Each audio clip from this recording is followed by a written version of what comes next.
Hey guys, welcome back to the Project Bodybuilding Podcast here with the 2025 Olympia wrap up. There's a lot to get into today. We're only going to get into open. We may do 212 or classic down the road, maybe. But today it's all about open because there is certainly a lot to talk about. We're going to go through everyone that was at the event, more or less, in the open division. And to help me today, we have Marcus Guerrero. Am I allowed to use your legal name? Yeah. Marcus Guerrero at Mr. Olympia with a fucking 0, because that's what I'm feeling like half my life. Right. Well, nothing is good about life. Anyway, there is more than enough to get into. Overall though, this was a pretty, I think if there was one word to describe it. What is it? Because I've been looking for it. Yeah, I've been looking for it too. I want to say there's a couple of words, and maybe by the end we can re-ask this question. I kind of want to say competitive, but at the same time, I don't. I want to say surprising because there were a lot of surprises, but I got to be honest, a lot of them were surprises in a negative light. So yeah. Overall, I'm kind of walking away from this event not as positively as I was last year. Yeah. And nothing against the placings, but simply confusing is another word because it's just, there's a lot of up and down and just how you're saying, not to say disappointments, but a lot of surprises, which I'm happy with. But some of them shouldn't be surprises either because it's like you kind of expect it for certain, athletes. But the dust is still settling, and I think we're all trying to make sense of it. 2024, I would say Samson won pretty easily. At least he had the easiest victory that we've seen in a while, probably since 2020 Big Ramy. And before that, Phil Heath. So then, there wasn't too much speculation. The placings are pretty by the book. Everyone got the placing they deserved, more or less, I thought. More or less, there's always some we can debate. But this, I think there's a lot of debate around this. Maybe that's the word. maybe that's the word. But it's just because how like you said at first, it was competitive, even though it's like I don't know how high the bar was set per se, but it was very competitive because competitive on a low level, perhaps. I don't want to say that because certain people really did step up, but it was just like, I can't tell the clear winner. It was very hard for me to truly be like, and I'm talking places like 1st through fucking 8th. It's hard to say who's what. Like, it was very tough. It was very tough. Anyway, I think we should just go ahead and get into it. What say you? I mean, that's the way you gotta do it, man. That's the way to do life. Let's go. Right. Anyway, we have the scorecard here. I want to start from the very bottom. Not a whole lot to say about these 4 gentlemen, but there are 16th placings. They all tied for 16th. So you had Brett, Akeem, Dorian, and Long Schlong Shen. So basically, we predicted all of those correctly.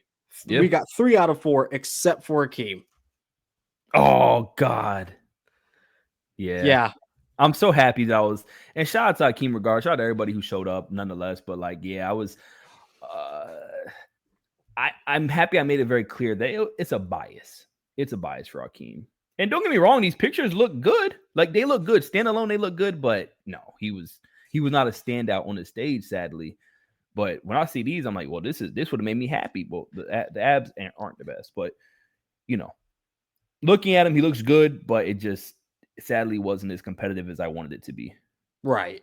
There's not really a whole lot to say here. I mean, Dorian is old. He won the Masters Olympia. I mean, Phil Klahar would have smoked him at this show, according to Phil. I will say I was shocked with Dorian. He looked good. I mean, he didn't look terrible. He looked good. What'd you think about Brett? I thought Brett looked remarkably small.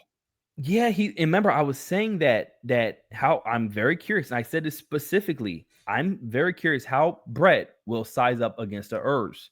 I would like to see the size, the difference when they turn to the side, what the legs look like, things like that. I think it's a good showing for Brett in the sense of he got it done. You can tell when he first came out and did his solo performance or his quick. Nervous Nelly. Yeah, nervous Nelly is a great term, man. My grandma would be proud. But it was a lot of shaking, and I just assume it's because it was his first Mr. Olympia. I couldn't imagine all that work, what this means to these gentlemen. Oh my God, I'd probably have a little piss spot or a brown spot. Who knows? So yeah, shout out to Okay. him for just shaking. But I was only in the audience, but I had a little white spot. I mean, hey, I get that. Pause. But no, I will say, great conditioning. Right. Lots of detail. He's got to improve, though. He's got to get a lot bigger. Yeah. Beating all of these guys was Sasan Harati, and we kind of said this. Yeah. If guys are off, Sasan will be someone to get them because he brings the best condition, brought some of the best condition, and based on that, he was standing out to me. But I understand why he didn't place anything but 16th, and he didn't tie for 16th. If you look at the scorecard, he was actually the 16th dude. He was the true 16th. Yeah, he was the true 16th. Yes, so good for him, nonetheless. I mean, yeah, but good for him. Yeah. He just there was a lot of up and down too. I will say that there was a lot of people who showed up, or night one looked a lot better, or night two looked a lot better, or gradually got worse, and so on. Right. So that kind of sucked to see. I was really hoping that everybody would get better, but some people got much better night two. Mm-hmm. Okay. Well, we're moving into the people that actually placed, and let's start with the big boy himself, Rubiel Mosquera. I assume you have the same thing to say. What? This was a great guest posing.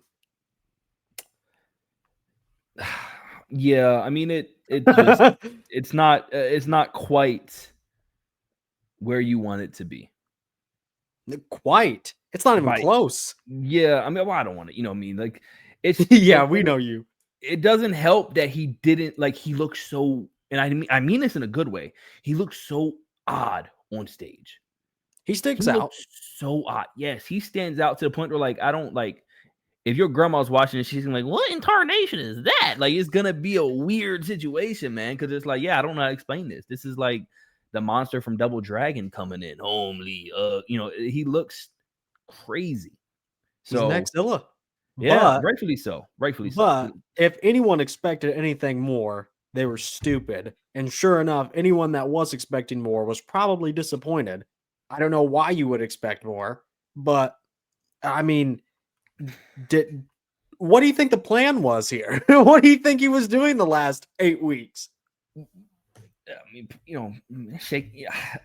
That's not okay. Respectfully. Yeah, you gotta keep it. This isn't trying. He has great genetics, obviously. He has no myostatin gene, but myostatin inhibition. But this is not indicative of any meaningful effort that should be on the Olympia stage. If there's anything he won, it's the exact opposite of a participation trophy because he was hardly participating. Yeah, I mean it, and you kind of got a glimpse of what we were getting prior. Some of those updates, they weren't the best. I mean, you could see, and I think he kind of struggles with the leg detail to begin with a little bit. And that's just, a lot of, granted, I will say this, he's new to bodybuilding, which is the most contradicting mental clusterfuck of a thing you could say, is that this guy is new to bodybuilding. But he is. I mean, he only started actually lifting real weights five or so years back. So, and he only figured out what cardio was 2 hours ago. He needed a lot more of the cardio. But I think in due time he can, maybe. Yeah. Maybe. I don't know. I'm not that hopeful. He's too unique. It would be such a waste. Right. It'd be such a waste. And he's young. So he has good people behind him. I mean, let's see where this can go. But yeah, it's just not there yet. And it's not close right now, but we'll see. Well, let's go to the exact opposite of him. Let me check. So Rubiel was 15th place.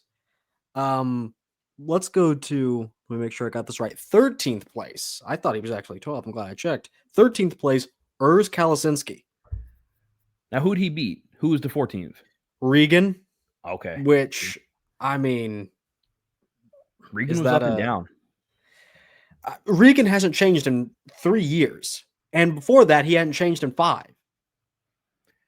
Regan has such a great structure and is such a genetic gift that very little, he can still do great with very little changing, but you need to have a little bit more than just kind of coming in lackluster. He had his ups and his downs. At certain times I've seen the body started to wake up, and then I think limbs just kind of hurt him. I think his limbs were hurting him. To be honest, I still don't know how Urs placed ahead of him. I know why. It's because Regan he's never improving at all, any meaningful amount. So when the judges see Urs, a guy that's putting forth effort quite rapidly, he's going to get the nod. And condition probably had a little bit to do with that as well. 100%. But from a bodybuilding standpoint, Regan is actually stronger than Urs. But at this point, we're talking 14th, 13th at the Olympia. It doesn't really matter. Dare I say, it doesn't really matter. And I mean, if you have any doubt, you can check the scorecard. I mean, it's pretty much straight placings, even back here. I mean, Urs scored a 69, nice, and then a 65, and then Regan scored a 75 and a 70. I mean, it just doesn't. They're phoning it in, especially back there in those placings. So, but I will say, I'm not hating on Urs because in due time. Yeah. But if you thought he was going to do anything more than top 10 at this event, you need to be checked for mental retardation. Because you really get okay, maybe that's hyperbolic, but you get really swept up in the hype. You can't get swept up in the hype, whether that's for Brett, Neckzilla, Urs, or the next guy we'll talk about. But this was an appropriate placing for him. Yeah, and I think it was a good placing. It's indifferent. He surely knows he's just getting started. Obviously, this isn't even technically his first full year in Open. Exactly. And he technically beat some guys at the Olympia level, so he's not the worst in the world. No, definitely not. If I'm Urs, I'm actually excited about this. I had nothing to lose. Exactly nothing to lose. Didn't exactly gain too much, but I mean that's okay too. It's just a matter of time. I'm interested to see how it looks next year. Yeah, I feel like it's gonna. To me, if anything, it painted my cat's tail. It painted a clearer and more, just a better picture for me moving forward. If I'm Urs, I have a lot of hope. I'm seeing a lot of lights. I'm feeling very positive right now. I'm not on the edge like Dylan. I'm over there seeing the light and all that. You know what I mean? I'm feeling pretty good. So, oh shoot, look who it is. We just started. Can you believe this? I saw. I joined about 3 minutes ago, but I just thought I'd chill. And Marcus didn't say anything. I didn't see him. He's not. He's not noticeable. I can't see nothing. It was just me and you. All I see was us two. As soon as I saw Xavier, I reacted. Thank you, Marcus. I appreciate that. Well, we were just talking about Behrooz, who had pretty much nothing. Oh, excuse me. We're just talking about Urs, who had nothing to lose, going into the show, but he didn't come in last. Any thoughts on Urs, Xavier? I thought he looked good. Okay, I thought he looked good. I heard the Menace podcast, because there's a few sound bites I want to take from that. It's funny, Cormier actually, this is off topic, but Cormier was saying the reason why Neckzilla looks the way he looks is because they carried pigs. So that's why his neck and his legs are big. I'm like, that's it's random. Anyway, I see what you're doing there, Dylan. But yeah, no, I thought Urs looked awesome. I thought he placed where he deserved to place, and he beat out a bunch of guys that won pro shows this year. So he ranked himself 13th in the world, and the thing is, no one dropped out. Everyone made it in from other countries. Yeah. No one. Was there any guys that? Oh, Raphael, yeah. But yeah, I think this version of Urs may have beat Raphael anyway. depending on what he was going to bring, I mean, Raphael didn't have an offseason, and the one thing he desperately needs is size. And we were just talking, Urs, from a bodybuilding perspective, is probably slightly worse than Regan, but Regan hasn't done anything in years. So the judges clearly saw a guy that's up and coming, a guy with a lot more potential, and I think he got a little bit of the nod. So I think he could have done that against Raphael as well. Do you think Regan did what sort of what Samson did in a little way? Like, he seemed in great condition, like even 3 weeks out, and then he just sort of maybe kept pushing. And then to me, it looked like they just tried to fill him up because he looked like he's holding fluid, like in the face. Like Regan's face was filled out. I don't know. I was like, he's not even on my. I took notes for this podcast. Not even on my list of people to talk about. I think a peaked Regan could have done a lot better, but Jordan Hutchinson blew me away. Like, he looked real good. We can't talk about him. He wasn't on my list, but if there's a video of him, we can talk about him. I will say that before we we move past Urs, I want to say I do think there should be something noted about, like, even though we already have the judging criteria down, I feel like we got to start taking into consideration what they look like last year or what's expected to them and how they show up the night of. Because I think in the judges' eyes, that they count that. 100%. That's what I'm saying. Is like, so if we're looking at Regan the whole time, like, all right, we expect more, and we're not getting it. Even if he looked good, we might still place him kind of to where Urs, we didn't expect as much, we didn't know, and all of a sudden he comes and hey, he looked really good. Right. We might automatically, because of just subconsciously place him in front of Regan because that's a debate. It was shocking. That's a debate. I disagree, but if you listen to like Tyler Mannion and other people talk, they always say usually they really like to see improvements, and that does. If you listen to the judges, right? If you hear what they're saying, do what we asked for, you'll get rewarded. Exactly. But Xavier, what do you want to say about Jordan? Not that I don't have anything to say, but you want to talk about him. I just feel like this was his best version of a year, which I was sort of expecting him maybe to drop off a little, but to me, this looked better than every package. Like, he was peaked, I think, perfectly. Like, he looked bigger. So I don't know what he did, but he did look bigger than those 2 pro shows he won as well. Like, there's a lot of thickness there, and then in the lineup, he looked really, really good too. So he was one of those guys where, like, had you placed him, just say you put good Vito 9th and you put Jordan Hutchinson 10th, I would have had no complaints. Like, I had him ahead of Behrooz. I thought that was going to be easy. I could see him as far up. Like, to me, he's just kind of like around Tonio. Not that he's better than Tonio, but if he landed around Tonio and Bonac, complete physiques that don't exactly have the best shape, but Jordan's is still better, I wouldn't bat an eye, really. Yeah, I personally would have had like Jordan and good Vito battling it out for 9 and 10. Personally. Okay. But honestly, like, the judging was pretty good. We're big fans of the Hutch. Yeah. I was a little bit down on him because I was worried about the midsection a little bit, but it seems like there's a bit better this comp as well. So you should worry about your own midsection. Did you get that surgery? I should. Not yet, no. Okay. It's falling out of my body. Okay then.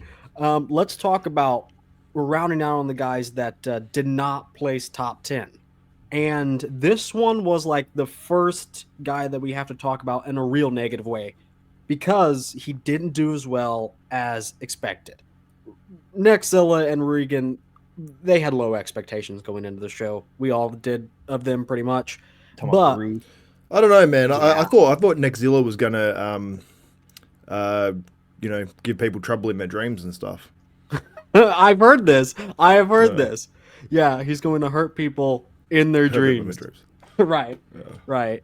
I am talking about Behrooz. I'm sure Milos has a video. Oh, he hasn't posted anything besides this from the Olympia. Clearly not too impressed. Yeah, I'll go to Milos's thing. Milos said or something. That he was sick, yes. Xavier, you're friends with Milos, so I was going to ask you, what do you know about Behrooz backstage? Like, was he sick? Well, we had 3 teeth infections apparently, and then he didn't take antibiotics, which I don't know if that's the move when you get to the US and you've got 3 teeth infections and you don't take antibiotics. So I don't know. I guess maybe, I don't know. I want to hear Behrooz. They're going to affect your gut. They're going to affect your peak.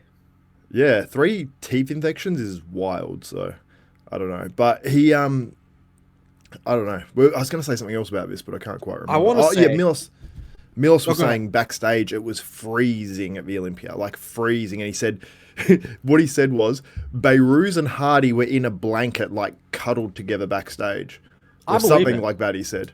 Yeah, and I'm like, oh, that is horrible. Like, these guys, if they're pumping up and they've carbed up, they'd normally be pretty hot. They'd have a high body temperature. Like, I've been around pro bodybuilders. They sweat all the time. Like, they're constantly boiling because the muscle and the thermogenic effect of that.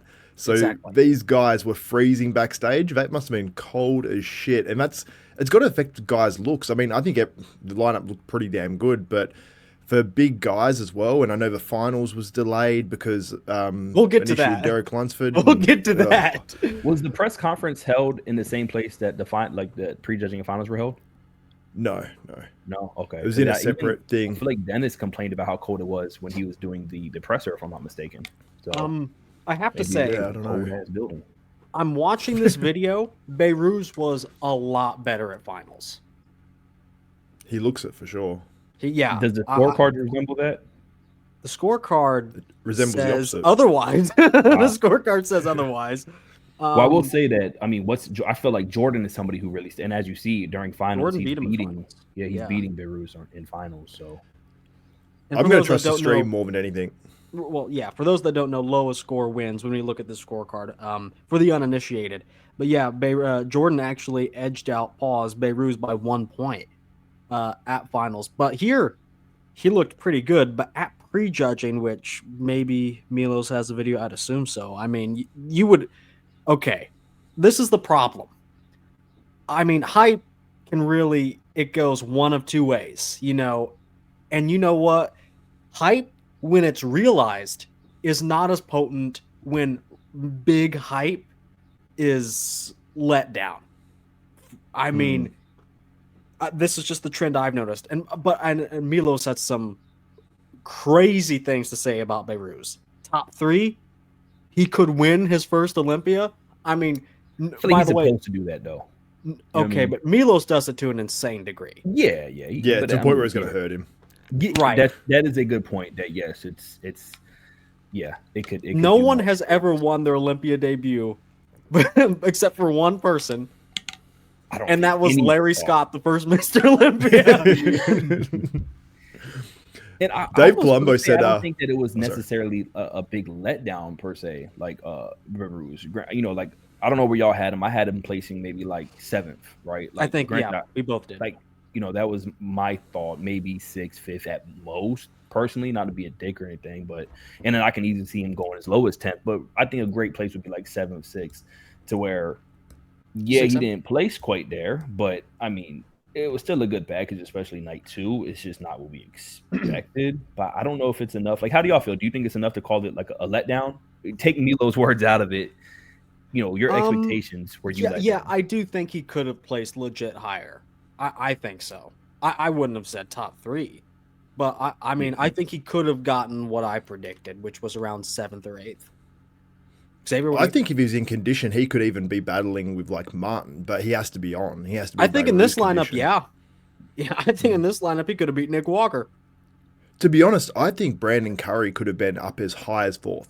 Like, I know it sounds wild, but I've heard some people say this was the best Brandon Curry ever. Yeah. Like, and he looked in the lineup. His legs next to Nick Walker looked better. And I've seen the Arnold Classic version of Brandon, which got 4th, compared to the Olympia version. The Olympia version shat all over the Arnold Classic one that was 4th. We'll talk about him. Big raps. So, Behrooz, Xavier, you're the expert here. Correct me if I'm wrong. I know you dabble in this stuff. But clearly, this was his first in-person prep with Milos. And you can tell they were cooking something up in the kitchen. And I mean, literally. His first night has insulin peak written all over it. You can't tell me it doesn't, but what do you think? I think he looks a little full. I'd say he's a little okay. He did say that he was, Milos was like, yeah, man, nothing out of the ordinary, really. I mean, it was 80 to 100 grams of carbs per meal, carb up, nothing unusual. Dropped the salt, load it. Shockingly. 12 meals a day. I said your voice to be able to do Milo so well. Thank you. Thank you, Marcus. I mean, you're great. I listened to you on the Muscle Maturity podcast with Samir, even though I don't like Samir so much. not me. That's not Milos. Milos and Samir fight. I know that. Right. Clip that shit. Looking at that. Well, Milos got kicked out of Backstage, apparently, according to Dave Palumbo. This year. Yeah. Why? Do you know? I don't know. He's trying to get back. Apparently, he's trying to get Backstage. Allegedly, according to Dave Palumbo, he's trying to get Backstage and he argued with people and stuff and got kicked out. Don't you know you only get help backstage if you're Derek Lunsford? He obviously didn't read the athlete's briefing. But anyway, we can break into the top 10 now. Let's start out with good Vito, Vitaly Ugonikov. How did you, Marcus, take it away? Yeah, I mean, it was there's more to be desired. I will say that. I think that's something that, to me personally, yeah. You got to. To me, he needs I mean, granted, a great package, pause, but somebody who put it like this. I kind of feared there was a couple of parts. One, backlash spread, super improved. Love to see that. I think there's just some certain things that will take time. He's still very young, so that's great. There's just certain things that will take time, a little bit more muscle density in certain places. Don't see enough in the midsection, I feel. And I think that hurt him in the front shots. I think that in the front shots, if we saw a little bit more detail, or if he really stuck to the vacuum. Yeah, that too, yes. Granted, that's probably super hard to, keep that the whole time. But for me personally, there's room for improvement. And if those improvements were there, that dude could have placed 4 places fucking higher, 3 places. And then you'd owe Xavier a fucking huge apology. Why? From what? Because I think isn't he the one you always talk about it? No, listen to his initial prediction. He could place anywhere from 14th to 4th. No, that's what you were bagging me about. And then I predicted him. I said like 7th or 8th, and you're like, okay, then. You know what's so funny, Xavier? You don't know what you're talking about. You are not going to believe this. You are not going to believe this. I'm going to pull up my predictions. Marcus is on the left. Marcus is on the right. I'm on the left. No, you came around. I heard you came around to good Vito prior to the Olympia. Oh, I heard your podcast. What is this? I heard your Marcus. What is this? Wow, exactly where he placed. By the way, I'm the only one that I think got the winner right. I don't know anyone else that predicted Eric to win. Oh, you picked. Didn't Mark Smacks Muscle? Did you not watch his predictions video? Did he? He predicted Derek. Yeah. Okay, interesting. Okay. He's the Derek Oracle. I think he's predicted Derek's 3 of 3 wins. Well, he's got that hotline to the IFBB, from what I've heard. But anyway. Hello, Tyler Mannion. I got to slightly disagree with Marcus here. I think this is kind of like Urs, if not a little bit more positive. I don't think he could have done much more than this because he has some evident gaps. The chest needs more filled in. The side tricep is not that good. Side chest is not that good. Back needs more filled in for sure, mainly on the rear double. But all in all, this is a top 10 placing at your first Mr. Olympia. Now, he won't ever be Mr. Olympia because he did place 10th. But he's going to move up pretty soon. All in all, I don't have anything bad to say about Vito. I mean, some people were hyping him up. Some people said he can place 4th to 14th. That's just utterly retarded. That's not even a prediction. But solid prediction. But a solid 10th place is exactly what I predicted. So he meet my expectations. He outperformed yours, Marcus. Yeah, by one place. I had him in 11th. And I got shit for it. Oh my God, did I get shit for it? From Samir? Yes. Well, Samir had him like 4th. Well, yeah, Samir had him pretty high. Samir had him pretty high. But I get it. Like that's why I wouldn't get like the dude has the structure to be a Mr. Olympian. He has it. Like he with this structure, if you just a little bit more details there, a little bit more things going on for him, I think he would have been up there with the Nick and Martin 1000%. But there's still room for improvement, and he's young, rightfully so. Xavier, didn't you say he would have won Pittsburgh had he competed? No, I did not. I said he would have been right up there, and people's opinions would have been different. I said he would have beaten Martin, and that's correct. This version would have beaten that version of Martin. He said good Vito would have won Pittsburgh. No, I did not. I did not say he would have won Pittsburgh. Nah, I might have said it ironically. Okay, well, Did no not one can say trust you anymore after you got rid of your back alley business dealings with Paul Dillette. Won't even talk to you anymore. Did you see the business meeting that Paul Dillette and Lee Priest had? You know, because I'm doing a podcast with Lee Priest straight after this. You know. Oh, really? There's pictures of him at the Olympia. They're probably trying to oust me as one of the business partners. I wouldn't want to do business with you either. Do you have anything to say about Good Vito? Me? Besides, yeah, I thought chucking him off. I thought he looked awesome. Like the front double in the lineup looked crazy. I think he looks better in the lineup as well because the dude I would say so. is big. Yeah. Side chest there, you can see that's heaps improved on what it used to be. It used to be like a real weakness, and now it's like, okay, it might not be winning in the lineup, but you know, those weaker shots have gotten a lot better, and then you know the better shots have gotten better too. So conditioning, I think, was good, and probably right where it should have been. So you know, he still was massive, but he had good enough conditioning. How much of it was he would have been a couple percent sharper if the Open actually was the main event and happened 2 hours before? Yeah, I know. Yeah, that was a painful one. Andrew even said in his post RX Muscle, I think it's post prejudging or finals, he said, the show's too long. Well, yeah. He We'll said it talk straight a little bit away. about So that probably. the other thing is 5 call-outs at prejudging. 5 call-outs. That's it. I know they moved him around a bit, but that was, to me, that was bullshit. And Steve Weinberg apparently said that, he said, "Oh, we don't even know what to do." I'm like, "Well, put him through more fucking rounds." Yeah. Like, it's like, isn't that the logical answer? There is absolutely nothing wrong with saying, okay, these two are coming out because we got to debate 5th place. But now they're like, no, now we kind of want to see this guy for 5th place with this other guy. There's nothing wrong with that. This is your event. Yeah, why didn't we get a call out? Well, another thing is let them stay. Like, if you got the 4th, 5th, 6th, 7th, 8th, whatever on stage, yes. Okay, clearly these two gentlemen are your 4th and 5th placers. Now bring the top fucking 4 out and let them battle out again. Let's see something. Exactly. Because it gives people like Martin, it gives these people no chance. No chance. I'm surprised Martin Andrew wasn't put in the fucking middle is mind-boggling. Martin not being compared to the top 4 besides the first initial 7-man call out. Yeah, it was weird. That's I think he could have beat Samson.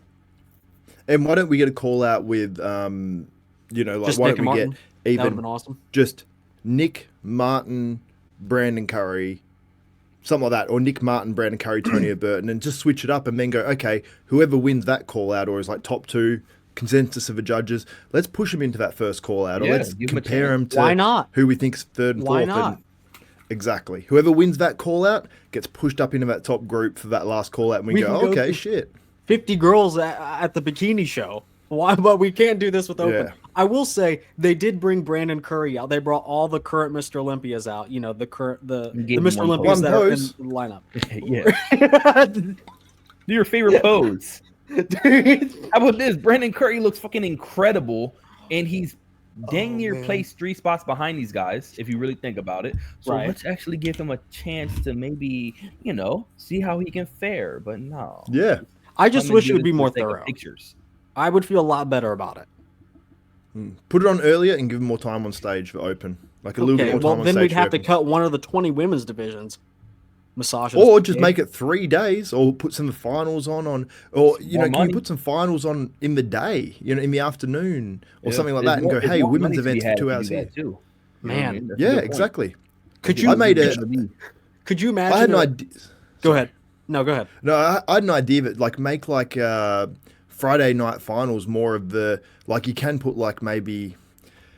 Or you can have it like on a Thursday, just say, because a lot of people go there for the whole, you know, event and they'll go early. So you can make like Thursday or something. Or no, Sunday night. Sunday night, I reckon, put the men's physique on, the bikini, because you know a lot of physique fans that are gonna go there are gonna be, you know, younger guys that are more into like party and clubbing and stuff like that with training.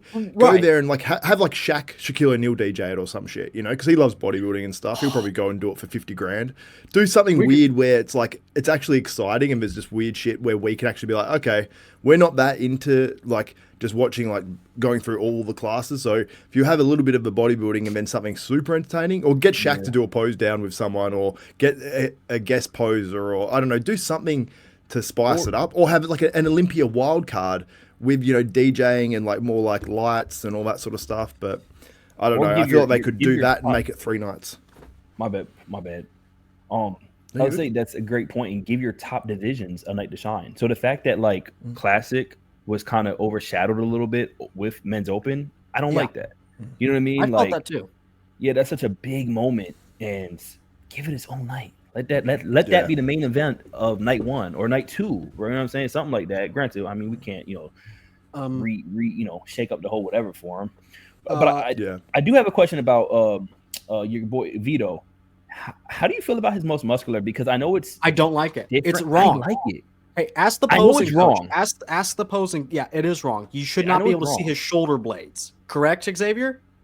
Yeah, but when he hits into it, it looks like blocky almost, but it looks so massive. It's like it's hit wrong, but it looks good. I know. Yeah, that's how I feel about it. That's how I feel about it. It's like I know it's wrong, but dang, is it not impressive as hell that he's hitting it clearly wrong, and it still looks that dope.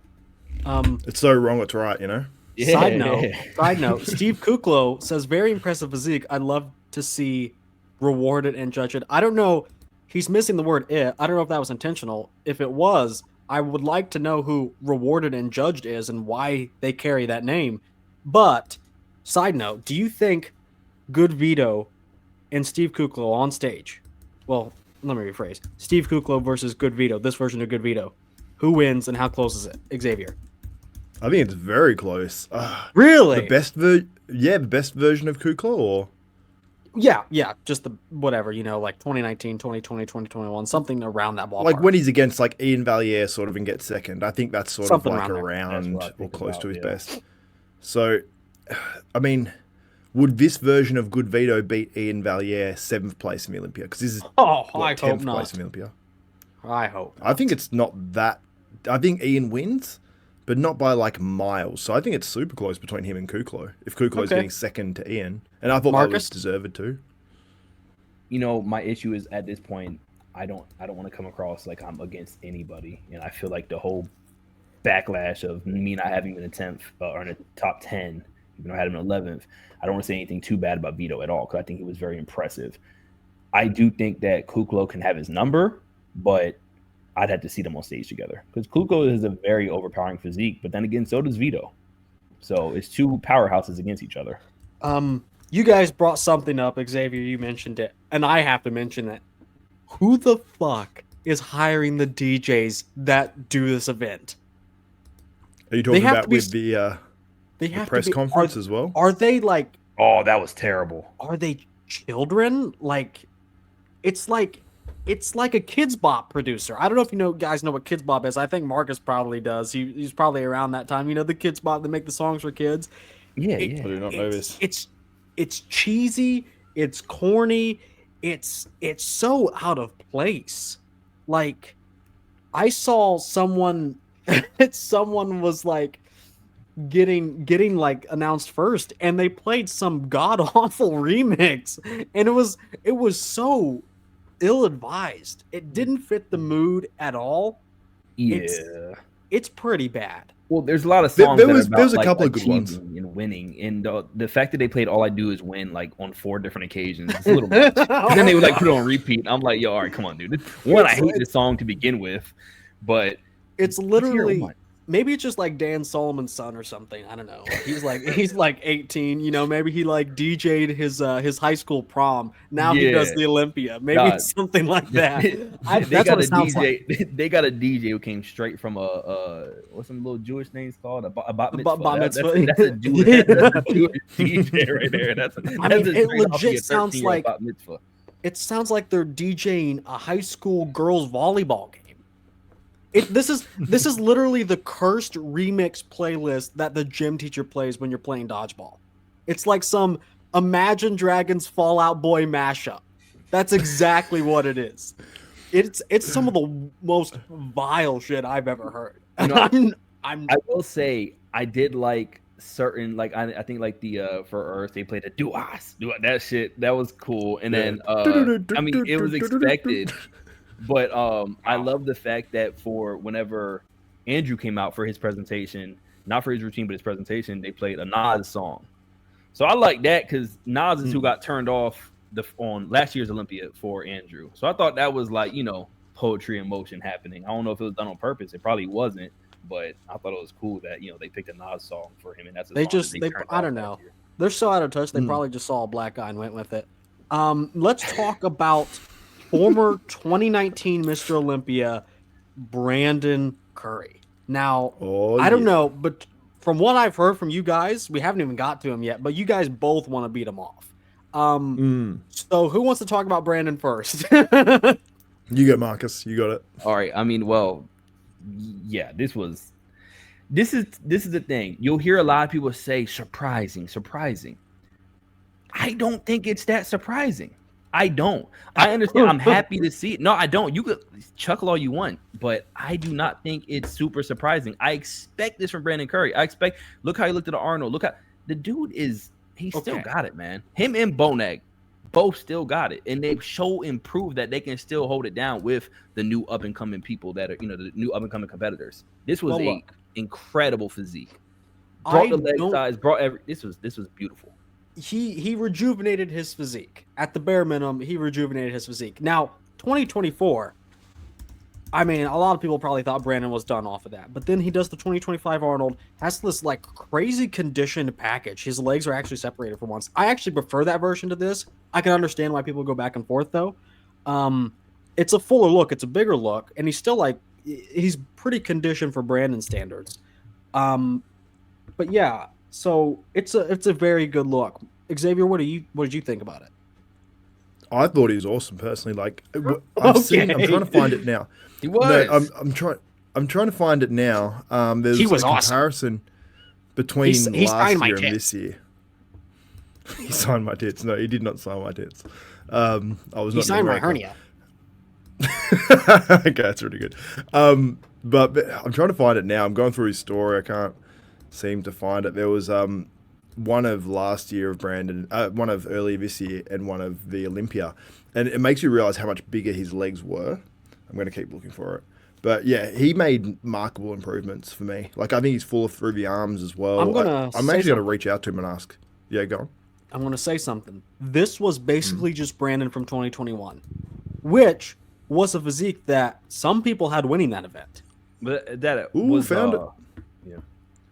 When did he go back and forth with Arnold? I'm at the Arnold with Arnold. Oh, that would be back in 1980 with Bonek at the Arnold. Oh, what year? 2019. I thought they had a more recent one. They also did that in 2022. I think then it was 2022. Okay. This is better than that. That version was 100%. Way too small. But this is like 2021. The condition, it's Brandon condition. But he always brings the fullness, and that's a Brandon we all know and love. Let me pull it up real quick if I can get to it quickly. I want to pull his up coach Brandon. Said, "I've got the before and after. Can we pull up the before and after?" Did you send it to me?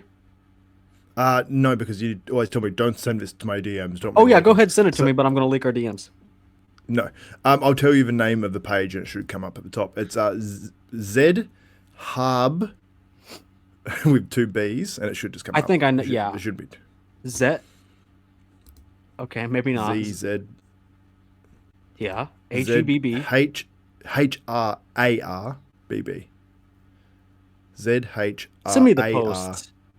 Fucking hell. All right, let me send this to you. I don't know what Z is, retard. Z, whatever English? You call it. Speak English, Z. What do you mean? I speak the Queen's English. the Queen is dead. British blood. Yeah. Fuller version. Yeah, so less condition. His coach says he's about 10 pounds plus heavier. He said he can't quite remember the exact weight, but look at the legs. The leg size is definitely popping a lot more. I think it helps. I think that one of the more impressive things for me with him was the legs. That they for sure. Because his upper body is still crazy. The bang out. But I mean, take a look at this 2021 version. Is this not just kind of what we saw on stage this year? Very similar. I'd say his legs are fuller though. His legs are fuller to me. Now or then? Now. Okay. I mean, he has like slightly nicer lines in there, but look at the actual fullness. And when you see him next to Nick Walker, his legs look bigger. His quads look bigger, which blew my mind. Not from the back, but the fullness of the legs, like while he doesn't have the quads muscle that pops off, it genuinely, when you see him in the lineup next to Nick, like the most muscular killed Nick's most muscular. The side tricep killed Nick's side tricep. There's certain shots, obviously Nick won the back double, the rear lat, things like that. The front double, Brandon won. The front lat, Brandon won. Brandon won nearly every pose versus Nick, in my opinion, outside of the 2 back shots. Okay. Look at them. Go and look at like Does Samson know about what's going on between you two? Anyway, seriously, we he was overlooked, move on. in my opinion. We haven't even made it to the top 4 yet, which we definitely need to talk about. But we got a few more guys to get to. I do want to say though, I said he was just as good as 2021. He was second in 2021. Why wasn't he second this year? Xavier's saying something that could be true, may be true. He was maybe a little overlooked. I will say that times have changed. I think he's competing in stronger lineups. Like, I don't even think he could have brought 2019 and won. Well, I think he could have beat Derek with 2019, but not Hottie, which alludes to what we'll get to. That doesn't make any sense. Well, because Hottie won the event, but we'll get to that. We'll get to that. With 2021, I still think he would have been 2019. I mean, I still think he would have been probably third. Yeah. Or fourth. I mean, fourth actually. I loved what Andrew brought to finals. Oh yeah, did you? Finals. Anyway, yeah. This is the exact guy I wanted to talk about. Mind. Oh, this is his finals version. We're gonna skip Tonio. We can't. Okay. What do you want to say about Tonio? We were talking about Brandon, which rightfully so. But I think one of the, aside from Andrew and you Brandon, can have the floor on Tonio right now. All right, man. Well, clearly it was hunting season for my man Tonio. Right? So go support his merch. It's the hunting season. I love when there's unique physiques on the Olympia stage. I really do. And this to me is one of like polar opposite of the Rubiel, very compact, dope, dang near complete body, just getting a little bit of size. Like this is I was pleasantly surprised with this one. And the fact that he's able to crack the top 10 and to me arguably this is a bright future for this gentleman right here, man. This was lovely to see. And yeah, I say lovely because I'm a fan of body. More than a fan. It was lovely. I've always got to say Max Verstappen. When he wins, he's like simply lovely. Okay. Anyway, let's get back to the. You gonna skip past Tonio? Get out of here. Let's talk about who people really want to talk about. Nick Walker. Also, I agree. Tonio was sick. I loved his physique. Didn't convey in the photos that we looked at just then as much, but you see the close-up on the video of him doing that rear lat and rear double. His back is just covered in veins, and the skin is like so tight on there. Oh, did my video just go weird? Covered in veins, and the skin is so tight on there. I love that. Look at my video. It just went all blurry. My face is bigger. Let's talk about Nick Walker. I don't know how many times I have to say it. Does he have a video? Hey, Marcus, what do you think about Hardy? Yeah, right. Okay. I'm gonna say something. I wanna come from the top here, and talk about Nick. And I want you guys to respond to my claims. Now, straight from a size queen's mouth. I'm gonna come from the top and talk about. Okay, Nick. Listen. Prejudging. He was off. I don't think you guys will disagree about that. Finals was better. Overall, it wasn't enough. I have a hot take, though. And this is something I'm going to do a video side-by-side comparison of his different versions. But he was off. But I don't think he was that off. In fact, here's what I'm gathering from this 6th place finish from Nick Walker. This is where the judges want him. I think his ceiling, if he brought his absolute best package, would be 3rd or 4th. He's never gonna win. Look, it's probably over for him at the big shows. I hate to say it like that. It's probably over for him at the big shows. And this is something I don't necessarily agree with, because let's take a look at the record. He lost to the 2022 Mr. Olympia, the 2023 Arnold Classic, the 2025 Pittsburgh, all to inferior athletes. Why? One thing, shape. Shape. He doesn't have it. The judges won it. Looking at this, I don't understand how people say like, "Oh, this is the worst Nick of all time." Was it the best? No, absolutely not, especially at prejudging. But I really think he could have, try as he might, he could have brought his best ever version. I don't think it would have changed all that much. Now I got a serious question. Yes. If he was to show up on night 1 the way he looked night 2,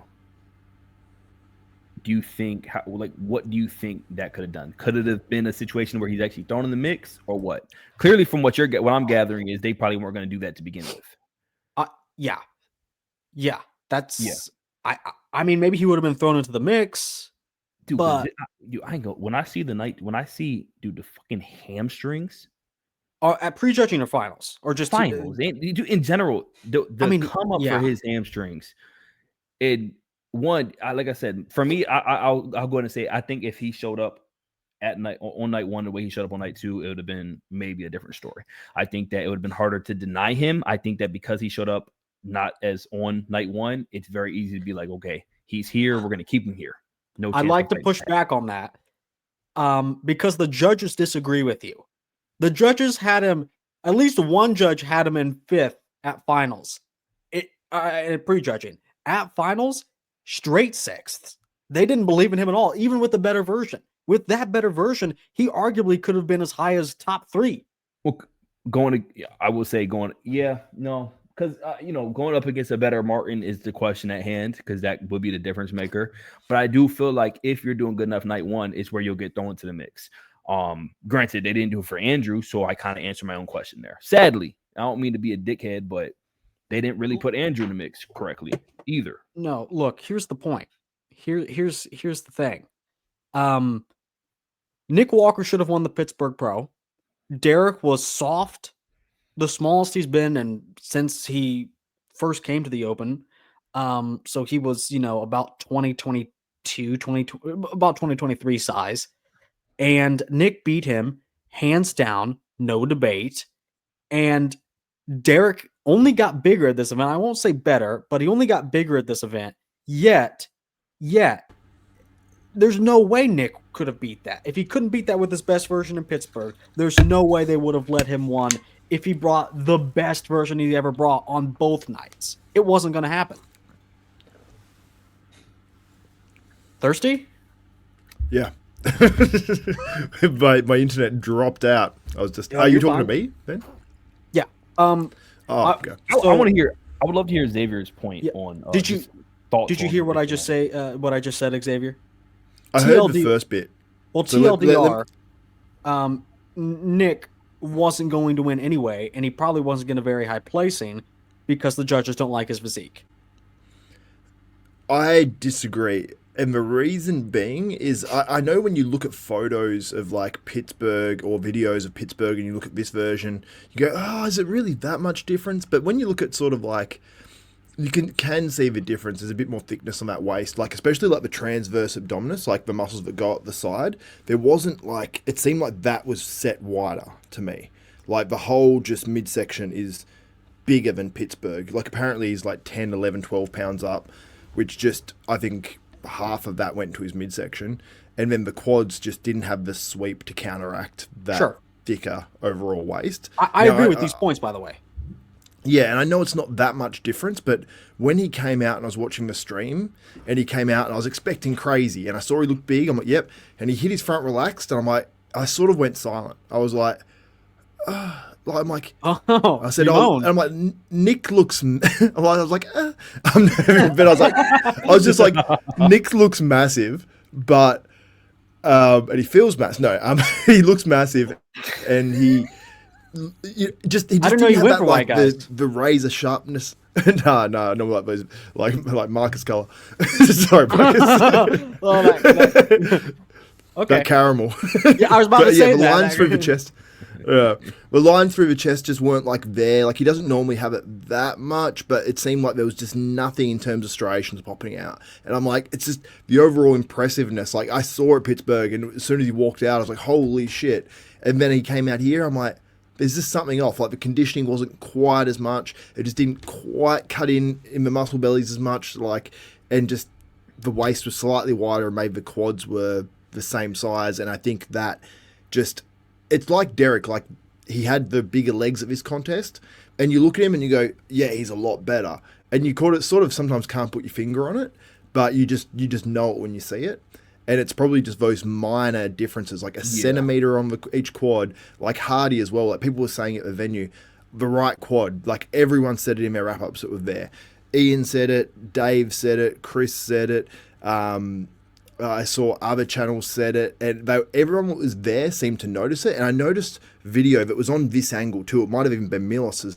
From that angle, slightly to the side, when Hardy's right leg is on the far side, it looks like his outer sweep really drops off. Like it was actually quite noticeable in that video. And I'm like, well, I wonder if you're there, if half the judges are seeing Hardy from that side going, shit, that quad's really down. Hey, they bump each other's elbows and say, hey, can you see Hardy's quad? And then the other side that are looking at it from like, if you're looking like this way at Hardy on stage, it might look completely fine, you know, because you're seeing that right quad first. But to me, I think there was just a few little things as to why they chose Derek. And even by like betting odds, I looked it up, like live betting odds. I think after pre-judging, Derek was like a 55 or 60% chance, according to people that are putting their money down on things. So I guess people thought, whether it was by call-outs or by the way Derek looked, that Derek was going to win going into finals. So, jeez, you know, so I want to. I talked a lot then, didn't I? And it's something I didn't know people could bet on bodybuilding. That's crazy. I like that. Yeah, I had it on Polymarket. But I will say, like, one thing that I felt prior, and I think I had to change my opinion on it now, is I thought that if you put, I thought Nick was the right amount of the different attributes that we're looking for, right? Right amount of size, right amount of shape, things of that nature. The muscularity will take him, you know, to that next level. I thought that when you place him in, say, that top 5 lineup, I thought it was going to help, meaning having him around these other competitors where we got the shapes of Andrew, and then you take it down to the shapes of a Derek and a Hadi. I thought that Nick was going to be the perfect the perfect fusion of both, to where he was going to have that size to hold it up with the big guys, but then still be able to look, you know, say a little bit more muscle, more pop, a little more density than, say, a Derek. But to me, seeing this, and now I got to feel like the opposite. In a 5-person call out, Nick seemed to get lost, which is, I assumed it was going to be the polar opposite. I thought that he was going to stand out amongst these guys, especially these guys in particular. So not to throw shade, because Martin clearly the winner, rightfully so. But like when I was comparing him to like a Hadi, a Derek, Andrew, and Samson, I was like, this might be the right little style of fight to allow him to shine. But if anything, I think it did the opposite. Xavier, if Nick from finals showed up both nights, where would you have placed him from 6th?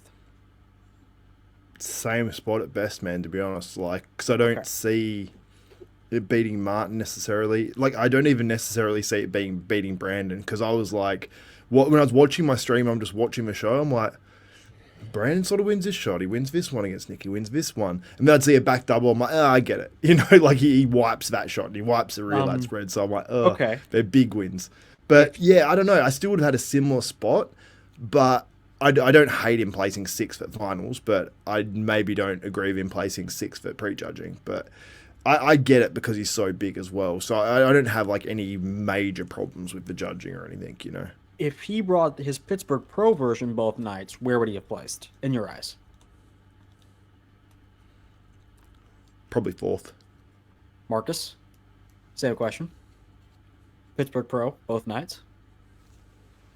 The issue for me is it's hard. See, going off of the current, what they placed, it would be hard for me to place him in front of Andrew, but I do think it would have, I would say top 3, but I don't know, because it would be hard to place him in front of Andrew.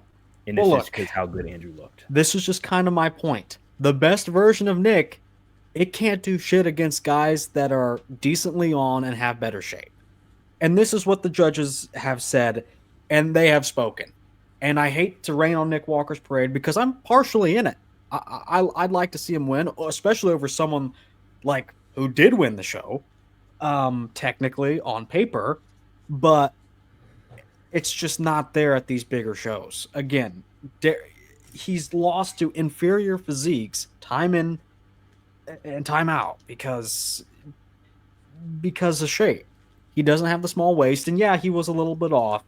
But I got to be honest, I think this is really just about as good as it gets. Maybe he would have cracked the top 5, top 4, top 3 with his best version. That's where he left off in 2022. Okay, he for all intents and purposes, he's spinning his wheels on the competitive stage. Yeah, he's overcome adversity. No one cares, quite frankly. And I get we care, but the judges sure don't. See, I think so he's spinning his wheels. He would be spinning his wheels at best. In fact, I don't know. I think it's cooked at these. Despite what the fans think, despite what the fans want, I think it's cooked at a high level. See, I think this year, if anything, it tells us it's anything could happen. To be real, like this year's Olympia for me,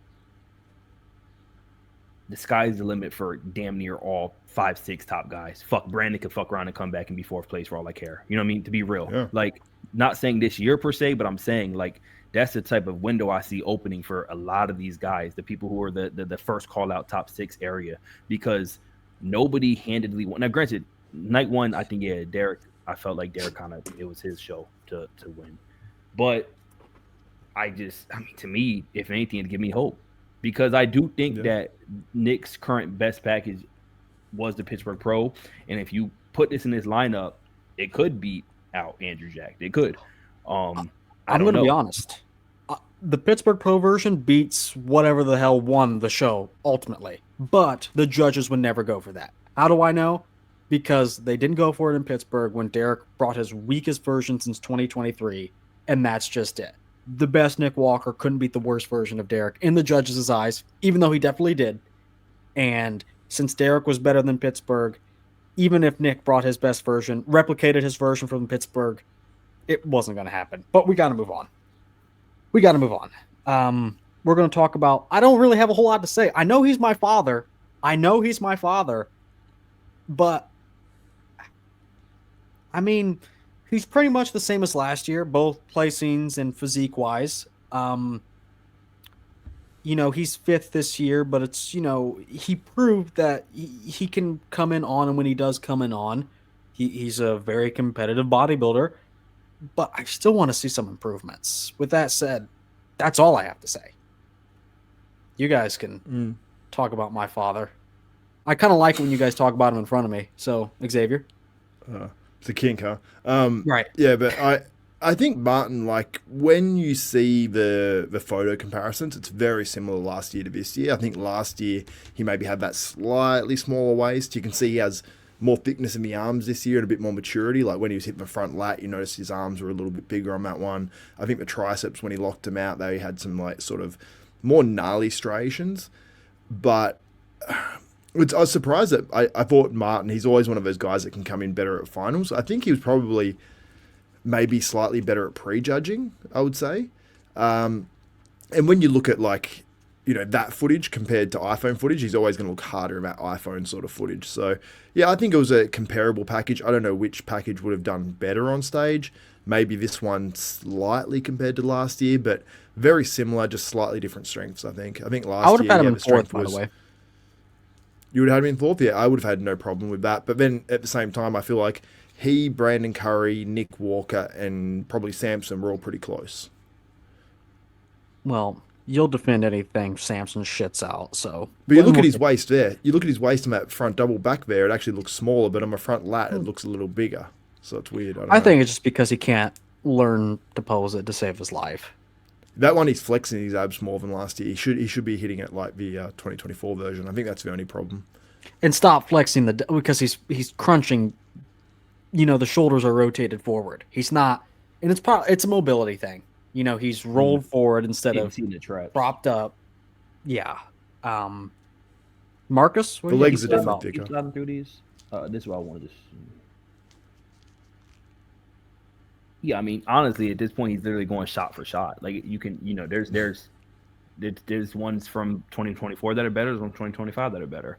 I do think that he's on the right trajectory, though. I will say that for me, whenever they initially first came out, right, so the people who had the wow factor, I was wowed by Hadi, and I was equally, if not more, wowed by Martin. I think that whenever we first saw him come out and did his presentation, I was like, oh crap, this is very impressive. Right. Granted, We were the most impressed with him. 2020, 2024, he was very impressive as well. So, to me, Martin was somebody who I was most shocked with when I first saw them. So I think there's something to be said for that. But looking at these, I'm like, yeah, there's definitely some back and forth. But that could just be, posing, different things like that. His legs looked better before. I would agree. He says, and this is I love Martin, but this little back and forth that he does. Let me be clear. Let me clear this up for you people who don't understand bodybuilding. LOL. Okay. 2024 was 90% condition, 90% fullness. He was almost topped out in both. 2025, he went for 100% condition and less fullness, 70% on purpose. This year, I was 2 pounds heavier and way flatter to make sure my skin was saran wrapped, and that's exactly what we did. Well, I hate to say it. I understand why you went for condition because you were afraid of spilling over like the past 2 shows you did. But the peak was objectively better last year.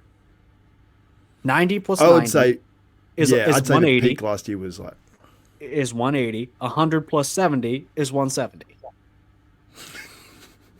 You just mathsed him. Yeah, maths Martin. So Yeah. The conditioning, when he did pull back, I'll say on the live stream, these photos don't reflect it, but when he pulled back, like his back plus his glutes and hams, his glutes and hams were so dug out, like that gnarly sort of shit, Like how Derek has it in the glutes, a bit in the hamstrings, but Martin had it in both, and I was like, whoa, that shit's crazy. And also the other thing that I was impressed with, his biceps were more defined. He sort of had the Derek biceps a little bit in the past where they're really just super watery looking. This year you could actually see, like when they zoomed in on the stream, I was like, there's some lines and flickering and shit happening in there, and they were just more cut out. And I'm like, that really impressed me because I think that was his one weakness. I think his 2 weaknesses are the conditioning through the shoulders and then probably the biceps. Shoulders. I like the first comment. Look, I love Martin, but I'm not going to thank him for explaining something. Some people are just so idiotic. They'll get on their knees. I mean, like some people in this chat right now, they'll get on their knees for someone that doesn't give a fuck about them.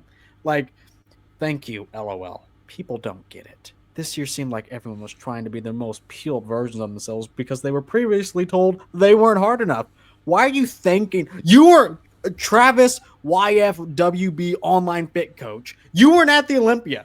He has nothing to explain on your behalf. What are you thanking him for? What do you even mean? What do you even mean? He's kind of saying the opposite of like he's. What's that? It sounds like he's saying the opposite damn near. Right. He just wanted to dick ride Martin. Like Martin's clearly saying that he was trying to come in more conditioned, right? Like he wasn't chasing fullness. He wanted to chase more, that peeled look. Right. And then the guy said, yeah, everyone was told to come in harder because they were told to. They came in harder because they were told to. But that would only work. That compliment really only works if you flip 2024 and 2025 because 2024 was fuller. Yeah. And then Martin says, yes, and some people can play that strength and some can't.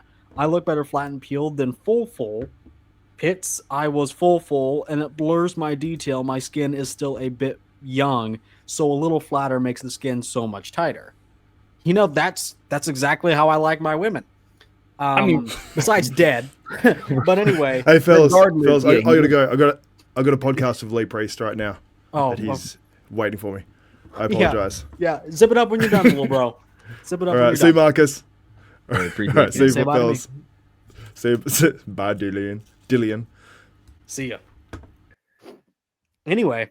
Yeah, I feel like nonetheless, Martin brought a very good, package. So yeah, I just shit on those two. I just shit on Martin and some random for no reason. Yeah, because he looked really fucking good. Like you could argue he could have been top 4. Right, I'm literally saying he could have been top 3. But he's always got something to say. He's always got something to say. Come on. Well, so to be fair, so do I. Let's talk about 4th. Samson. I wish Xavier was still here because I would love I would love He to left see the how perfect he would timing, by the defend way. this. That was like beautiful. That was beautiful timing. Right. That was Right. cool. That was cold. I like it. I would love to see how he would defend this. But, I want to say this. I said, and you'll remember me saying this, and Xavier heard me say this too, because I said it in front of both of you. I said he might, at that 6 weeks out update. You remember he did the guest posing. Yeah. I said he might come in too small for not that much extra condition, for not that much more condition. Yeah. And what did you both say? You both said, "Oh, Samson's not going to be small. Samson's not going to be small." Which is crazy. Yeah, he didn't. I mean, clearly he was smaller. There was no fullness to his legs. There wasn't. Like, in the condition, 100%, I'll give you that. But it's just you can't. You imagine during the peak he was going to be able to fill out correctly, and he was going to be able to keep that size. I mean, arms look better. I will say that. That's one takeaway. When you actually look at some of the details in the bicep, they look better this year. So. Okay. But, I mean, yeah, that's. Do you think the condition was better? Maybe. See, this marginally? is the issue. Is there's much more to it than just that. Put it this way: do I think it wasn't as full? Yeah, exactly. I mean, his legs looked like last year. One of the best things going for him. Like it's like him and Brandon did polar opposites, and he should have did what Brandon did. His legs looked smaller than Andrew's. They look smaller than Derek. They look like, clearly. I hate to say it, Derek's were probably more impressive. They were more impressive. 100%. Derek's fullness was one of the most impressive at this show. Like he brought a fullness that I don't think I've seen from Derek before. I think this is one of the better, if not best, packages from Derek I've seen as far as overall what he's going to get against on that stage. I think that he handedly won night one, but Samson, okay. To me that's the truth. Like, granted, like the only other person I could put up there for, like, rightfully so would be Hottie. I think that Hottie, you could easily, like, I feel like if I was a Hottie fan, I'd feel like I was robbed. Put it that way. Because if I'm a big Hottie fan, I'm thinking Hottie's looking incredible. To where I'm a big fan of Samson, because I like his character. I like the way he carries himself. I'm big on that. I don't care. It's a bias. Made the best fucking body physique. And that's why you like me so much. Exactly. Yeah. And I like, because you keep it real. I appreciate. I said this. You are somebody who I don't think you fabricate. I appreciate people who don't fabricate, even if you're a dickhead of a human. I appreciate someone being a dickhead of a human. But I appreciate it. Yeah, Samson, just love him as a character. I just think, sadly, this year it wasn't his year, and he knows that. Right. With that said, the dream is still there for anybody. Well, I think for Samson more so because, yeah, he made the wrong move with his prep. He tried to come in condition, and then ultimately he sacrificed extra fullness and size for pretty much no return in the condition department. So it's just a smaller, just as mediocre condition-wise physique. He did exactly what Martin said he did. You know what I'm saying? When you look at the comparisons as far as that percentages, he did exactly what Martin did, and it didn't fare. So with that said, I think the dream is still there for Samson more than anybody because he doesn't have to do almost anything to get back to this. A little time off, that size will come back. He makes improvements like nobody else. Yeah. So now chances are, I hate to say it, but we've seen Samson off way more than we've seen him on. So right now he is still a one-off winner. And I think it statistically will stay that way. But there is absolutely potential there for a small dynasty. I don't think we'll see anyone win 7 or 8 like Phil and Ronnie. But if he wants to win a few more titles, 3, somewhere around that ballpark, it's still there. It's not too late. It sucks because it's a costly mistake in the sense of the momentum. Yes, that dynasty, that thought, and it sucks because obviously everything's clear in hindsight, but I do think that riding this wave, if he was to actually show up how he did last year and a little bit of those improvements, we would have saw Samson win it again, and then that dynasty was going to be started. Now you're right back to the drawing board. Still a glimmer of light, 1000%, but the issue is now you're chasing. Yeah, exactly. And granted, hey, maybe he works better like that. A lot of people do. Maybe. You know, I'll do that video. I'll do that video of 2024 Samson versus 2025 Derek. I want to. I think it's the answer is pretty clear to me. I'd have Samson. With that said, besides Big Ramy, he's had the most decisive victory. And again, I don't want to say decisive like it wasn't like nobody could have had Hadi winning. I think a couple people did, including myself. But I'm not upset with Samson winning at all. So he had the strongest victory since Phil Heath bar Big Ramy. Someone even would even say stronger. So you got to think, could he have just stayed the same and won? I think so, but he was still kind of vulnerable. Had 2024 Arnold Classic Hadi showed up or 2025 Derek Lunsford showed up against Samson Dauda, it's not cut and dry that he wins. No, it's a close race. I think if you bring 2024 Samson to this event, I think that the one who made the most significant, improvements in those three guys right there would be Derek. So I think Hadi, I think we've probably seen a better Hadi. So he'd be just in that mix of maybe second or third, to where I think that this would have been Samson versus Derek for top. I couldn't tell you who I would have placed first if it was 2024 Samson versus this 2025 Olympia version of Derek. Couldn't tell you. So all in all, I think he had the right intention of, yes, he should have tried to improve, but he did too much in trying to reinvent the wheel. If it ain't broke, don't fix it. And it cost him. Right. And I don't think, I mean, he did fall all the way to fourth. Is it like that big of a difference from 2024? I mean, kind of looking back at it, like the percentages are small, but the differences are quite vast. On paper, it sounds wild, but when you actually look at them and who it is and the physiques, it's not. You got beat by 2 out of 3 Mr. Olympia winners. So I'm not mad at that. I'm not mad at Hadi placing over him. I think that same thing with Derek. Now, a big whatever is Andrew getting that nod. Rightfully so. We can talk about him. Yeah, that's the talk of the town. Oh, maybe the talk of your town, which is Browntown. Hey, you're joining the club, homie. I'm telling you, because rightfully so. Night 2 Andrew was, put it this way, some people are gonna have him winning. Some people did. If you're but and anybody who's from the old school era, that love for aesthetic, that type of physique, I would be damned if they didn't have Andrew winning. Right. Personally, I'd be shocked. I'm actually anticipating going on the other pods and seeing what other people have to say, because I'd be shocked, because this was a very, very, very improved, great version of Andrew. Nobody touches him aesthetically right now on this stage right here. This okay. Best condition Andrew by far. Yes. By far. With that said, at this point, I want him to go into a full off season, fill in the gaps, because he's proven to everyone, including himself, that this condition is possible. People at this point were wondering if it was even possible genetically for him. Yeah.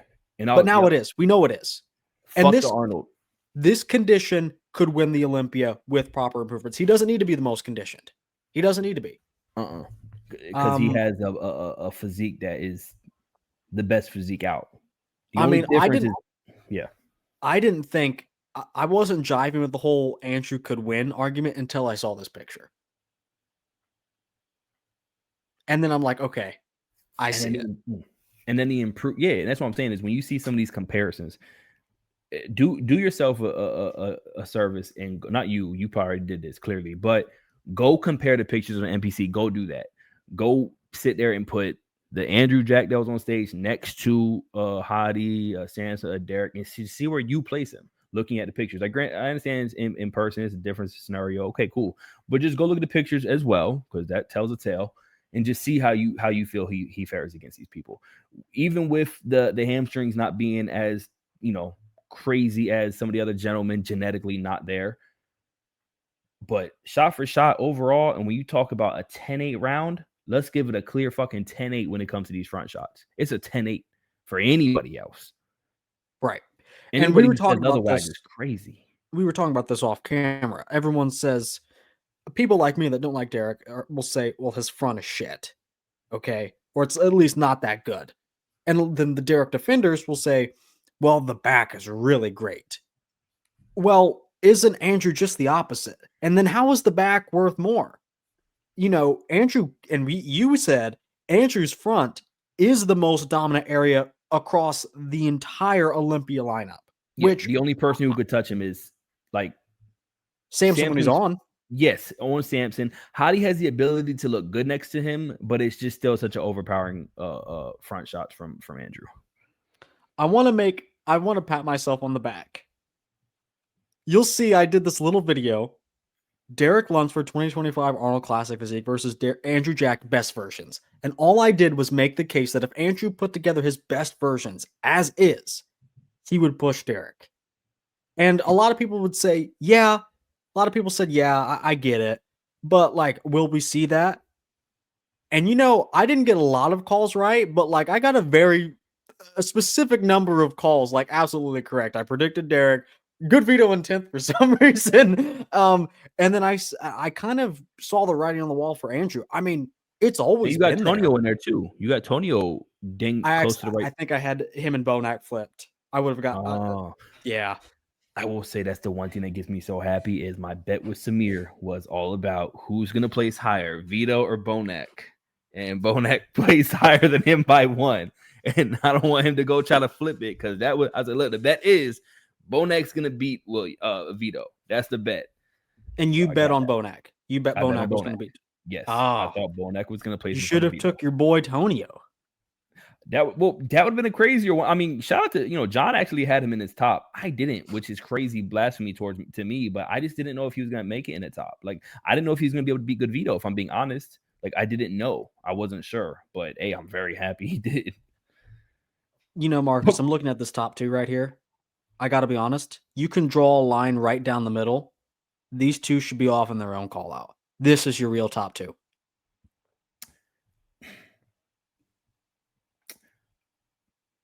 Don't deny me.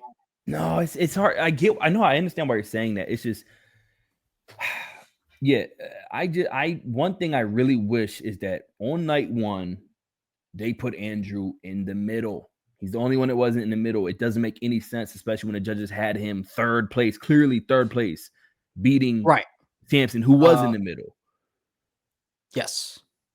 Yeah, he was both nights. He was the clear third. Maybe not clear on for night 1, but he was But they had him in third.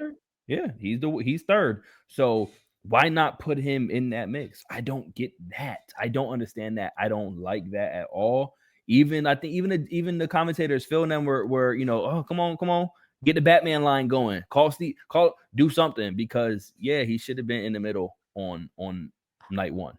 This is night 2 that I have up on screen. I mean, just look how impressive he looks next to Samson, let alone the other 2 guys. Yeah, he beats Samson. For sure. He beats Samson. Like he's an upgrade in every way. Yes. And the back, I mean, come on, dude. This when you actually look at, obviously sometimes, especially with you compare him to like a Hadi or him to Derek, you have to almost split it down the middle when it comes to the back shots, right? To where they're gonna beat him in the overall conditioning down under. It's gonna be a little bit more glute hamstring tie-ins. But I mean, we saw a very improved version of that for Andrew, especially in the glutes. I mean, genetically, he just doesn't have that. But the size of the thighs. That's what I'm saying. It's like, why don't it? I think that night 1, Derek clearly. I think he was. To me, I think he's winning right now. Well, we knew, not that we agreed. Yeah, but and I think that he brought a package that was upgraded. I think there was a fullness that I haven't seen from him before that looked really good. The abs were a little bit better than last year's, especially, or maybe even some of the current shows from this year. But I think when you really look in depth at it, I think Andrew should have just got a little bit more something. Okay. Well, let's. He did. I mean, he got third, so that's awesome. Great. For me, that's like, okay, the You right would have liked direction. to see him higher. Yeah, because to me, That's think that what bodybuilding is. You're old school. Yeah, exactly. And who the fuck is not the most old school physique up there? The most aesthetic, pleasing, statuesque. This is what I want this is the prototype.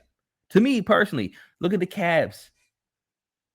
Look at the glutes. They're there for someone who we thought was impossible to even have that. Right. Look at the back width. I understand Derek has an incredible back. They all four have incredible backs, if we're being real. They all look great in the back lat spread. All of them look really good in the back lat spread. But I mean, dude, it's just, you hate to say it, but when it really comes to this whole apples and oranges situation, it's big. Now he can improve on some of these poses, yeah, but that's the great thing about it is there's still room for improvement. That's what's wild. And changes that can be done in a matter of weeks or a year. A year of improvement, and Andrew in the same condition, there's no way he doesn't wipe the floor with everyone. I hope this lights something, man. I hope he looked different on that stage. That's the first 100%. Time you've ever seen him confident on the Olympia stage. Yeah, and on any stage. And like I say, and this is where me and you might differ a little bit. But I remember the Phil, they were talking, oh, they want to see something. But the dude's an introverted dude, right? Yeah, he's introverted at that, so it makes sense for him to be like, oh, like even like standing on the line, he would go stand on the line. He wants the other gentleman to stand on the line too. Things like that. He sticks to himself. But this is my thing, right? You want to bring that energy and all that. That's something they ask for. Energy. Oh, he needs to bring that fire. This motherfucker had serial killer eyes, dude. He brought it. He was working the crowd. Yeah, the energy. Look at the eyes. He looked like a killer. He looked like he's seen some. Some would say a thug if it wasn't racist. And you know what? That's the issue. If I'm being real. Okay. No. Not to say that's the issue. I don't mean to be I don't want to jump, but what I'm saying is, yes, I look at him doing that and I'm like, yo, that's the energy. What do you talk? That's the energy right there. That's the energy. What do you mean you want the fire? Look at this motherfucker's eyes.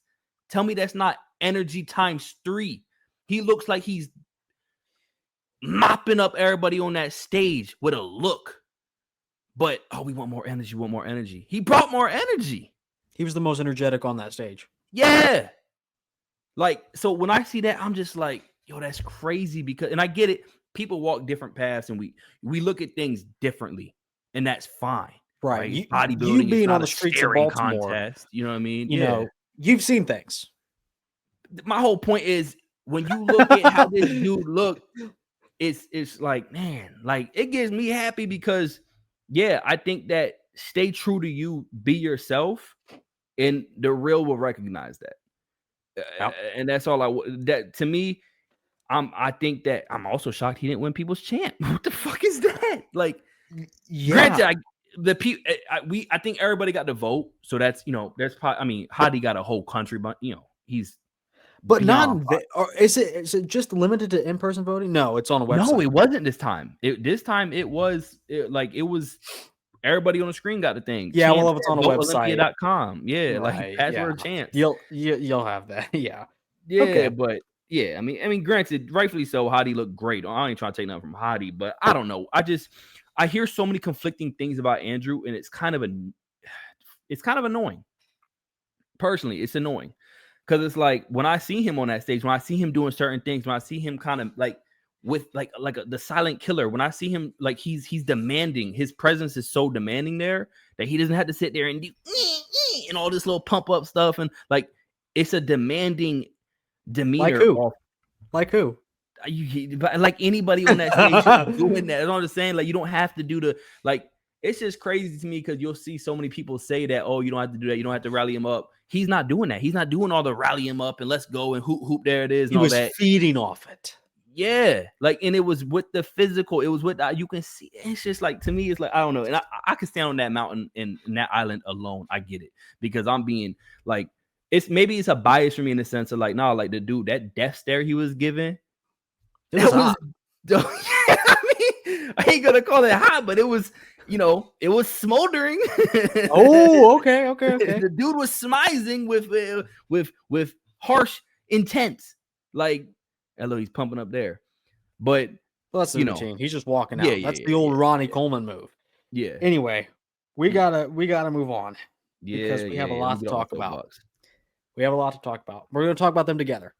The top two. So if you don't know, let's take a look at the scorecard. Top two was yet again Hadi Chubin and Derek. Derek won the Mr. Olympia. Hadi lost at prejudging, but narrowly won at finals. Overall, a 2-point difference. Again, smaller score wins. So Derek won the Mr. Olympia by 2 points, which is just what is a judge's vote. Well, I guess that'd make it. Yeah, I mean, it would have been a tie. I wonder if it was a tie, and that's why they made it. Because remember, 6-9.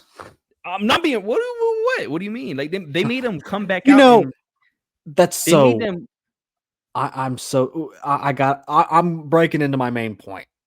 You know, we talked about this. I talked enough about Andrew, so you got the floor. We talked about this off screen. Every contest besides the 2025 Arnold Classic, which he rightfully won, I'll give him props there.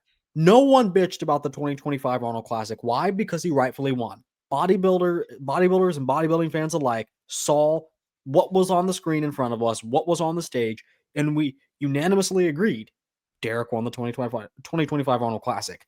Outside of that, every single win Derek has is questionable. And it's funny. It's hilarious. Time and time again, everything is close with Derek. Oh, it's 50-50. Oh, it can go either way. That's so funny because every single one of those coin toss decisions always favor Derek. He's never lost a 50-50.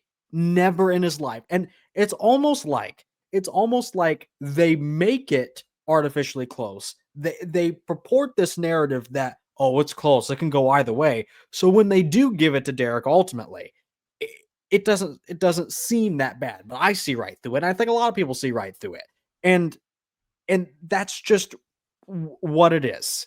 He's, you don't have to levy these allegations at all. Marcus is his own man. He'll have his own opinions. Dylan from Project Bodybuilding, and telling you right now, Derek is propped up. This is for legal reasons. I cannot prove this, but I have a brain with at least 2 functional brain cells. Andrew could have beat this. Martin could have beat this. Hadi should have beat this. And it won because it was close. Anytime someone doesn't absolutely slam the door on Derek, if he wins at least one pose, which is always his rear double, automatically it's close. Oh, it's close. Then we'll give it to him. Now, before this video goes up, I will have my full analysis video out between the top two. TLDR, Hadi was my winner. Bigger Derek this year, not better, but Hadi was smaller, but one of his most shredded packages. Derek still has the same old issues. Hadi, less weaknesses, more well-rounded, more complete. And that's just it. It's the same old argument. This is why I have many people beating Derek. But out of the top two, Hadi versus Derek, what did you think? And I feel like night one, I feel like it was right. I think that Derek did enough, had enough to be top two at the very least. Night one, top two. I kind of could have edged it to Hadi night one, but it really depends. It's hard to say. I do think that I bring this up again when you have. To me, it was an improved package from Derek, right? To where it's kind of the same old Hadi. Yeah, and I technically say that, improved. Yeah. And I say that in a good way as far as for Hadi's sake. It's something we've seen before. This is something from Derek that I haven't seen this type of fullness from him done correctly. So that there was some fullness there. The chest had the striations. There was some fullness in the body. There was some pop to the body. There's a little bit of pop on some of these poses, especially his side chest. The bicep was improved. The way the arms looked was improved on his side chest shot. The fullness in the legs was great, especially from those front shots. That's something he's lacked before in the past. I think at Pittsburgh it wasn't there, and I think that he arguably had some of the better legs on that stage when it came to especially those top guys. They were bigger than Samson looking. They were the biggest legs out of that top four. So that's saying something. So I do think that the right person won night one. I just think that night two, I think Hadi was a clearer winner and got harder and got stronger throughout the night, pose by pose, every time they were compared. Clearer winner than Derek won at prejudging? Is that what you're saying? Say it again. Clearer than who won bigger in their respective nights, Hadi or Derek? It's hard to say. If I'm like, I couldn't honestly say that because, all right, put it like this. Night one, I thought, this is really confusing. It's Hadi or Derek. It's Hadi or Derek. I think it might be Derek. That's where my brain was. I think it might be Derek because I don't know if they're going to say Hadi did enough. But right, I knew Derek would win. I knew he didn't look god awful, and that's all it takes around here. Well, but night two was much more. I think it was much more in favor for Hadi, and we saw that. I'm shocked it was only a 7-8. Personally, I am shocked that. I'm shocked that, like, I'm also shocked the scores aren't more like crazy looking. Personally, because it's like it just so happens that all the judges had the same. No one had Samson in first. Is that correct? No one had Samson in second, right? Yeah, and I don't think anybody had Samson. Like, or Andrew in second. Excuse me. No one had Andrew in second. And to me, that's like interesting because I felt like, granted, maybe it was the outlier they got their vote didn't count, right? There's always those like 7 judges. It'd be 5. It'd be great if we knew how we should got their opinions. Yeah, I mean, clearly it was 6. 6 judges were actually accounted for in the sense of night one he got a 6, a 9, so clearly it was all in favor of Derek winning night one. But maybe one of those outlier judges who was the 7th or 8th, whatever it be, maybe one of those judges' scorecards had Andrew in second because I can see that, especially night two. Well, look, Superset Man did this video. He put prejudging packages against each other and then finals packages against each other. He said prejudging is first. It's the darker background. Yeah. He had it 4-4 at prejudging, and then at finals, I think he had it 6-2 for Hadi. All right, so right now it's 1-1 personally. Wow, he gave very generous. I thought he was being pretty conservative. Maybe that's what he wanted to do. I thought it'd be 1-2 right now, but for that lat spread, I would have gave it to Hadi. Clearly, yeah, this is so right now in my book it'd be 3-1. But long story short, Superset Man said, prejudging, we can debate about that. Finals, it was clear. And in that case, Hadi had the bigger win. It should be, I would have had Hadi winning. And he officially declared his winner of the 2025 Mr. Olympia to be Hadi Chupin. Those are his thoughts. So he had this 4-4 at prejudging. And then we go to finals, and you can see Derek has faded a lot. Yeah, So where Hadi, before Derek won that one, now Hadi wins this one. Hadi wins this one as well. I don't know what he was doing giving that to Derek on the first night, but it's fine. Yeah. I can still slide that one over to Derek. Yeah. Okay. He's always going to win the rear double. Derek, yeah, it's 2-2. And then he's talking about the scores. Real last spread, even though Hadi's like kind of fading a little, not fading, but I think age is catching up to him. I'd still give him that pose. That one's too hard to call that spread personally. This one's Hadi. That was Hadi, that side chest, or the side tricep. And then I want to mention Hadi doesn't have a single pose that's as bad as Derek's most muscular or rear or abs and thighs. He doesn't have one. I think that night two was.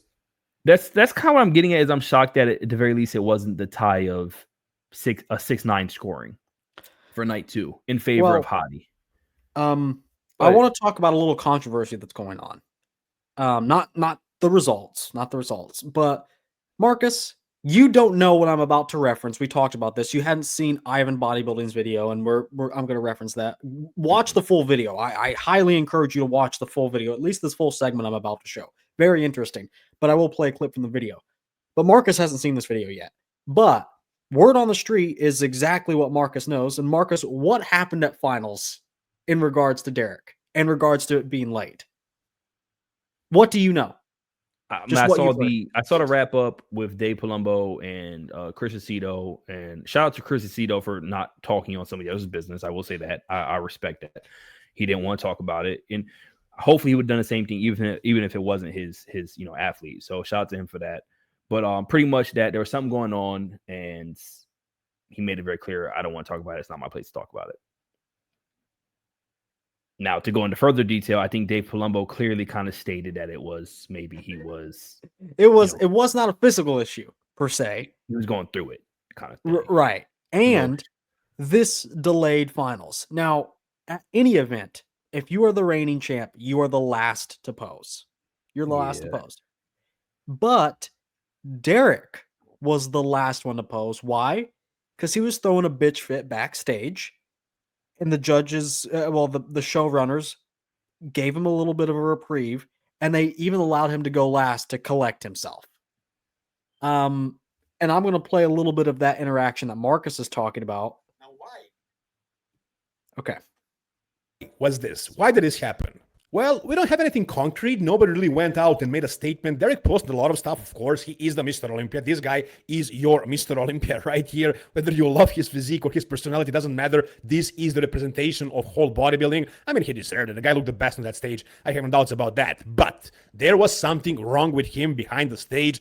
From what we heard originally, it was that he was feeling unwell. And I thought, I'm sure you thought as well, that it was like some sort of maybe stomach issue, maybe something with his physical health. But it seems like it's actually something else. How do I know? Well, I'm going to show you a video, guys. It's an interview with Chris Aceto. Dave Palumbo tries to get an answer out of Chris Aceto, and Dave Palumbo knew exactly what happened. But Chris Aceto wasn't going to tell us what it is. Before we actually continue talking about this, let me play this video for you. Derek had a little trouble backstage. What happened? Because I know you ran back there. I don't want to. He had some. I don't want to. Dave, something happened. You're asking a question that's a private issue that is not. Well, you went back there as his coach and motivated him and gave him this coach's speech, is what makes you a great coach. You can talk about that. I'd rather not. All right, you'd rather not. Let's talk about Hadi Chupin. Yep. Wasn't as full last night. His hand wasn't the best I'd seen, and he always has. Did you hear that? I increased the volume of the sound. He says, Jesus Christ. Because. Okay. So now, at the end of the day, this technically doesn't have implications on the actual show and the results. This is a nothing burger in regards to that. It's just going to make the internet talk. However, let's look at the implications of what happened here. Derek is having mental turmoil. Okay. And he is weighted hand and foot. He's weighted on hand and foot by the IFBB. Oh, you're bawling your eyes out backstage? Okay. Well, how about you go ahead of our literal reigning Mr. Olympia at this point, and you can pose last. You can have the final word. That is, to me, insanely disrespectful to Samson. And also, it kind of says exactly what's going on here. And again, these are all my own words. I'm not levying serious allegations for legal purposes, but this kind of explains exactly what is going on here. Throws a little bitch fit backstage, and the IFBB has to come to his rescue and gives him more time to prepare. That is not how a contest is run.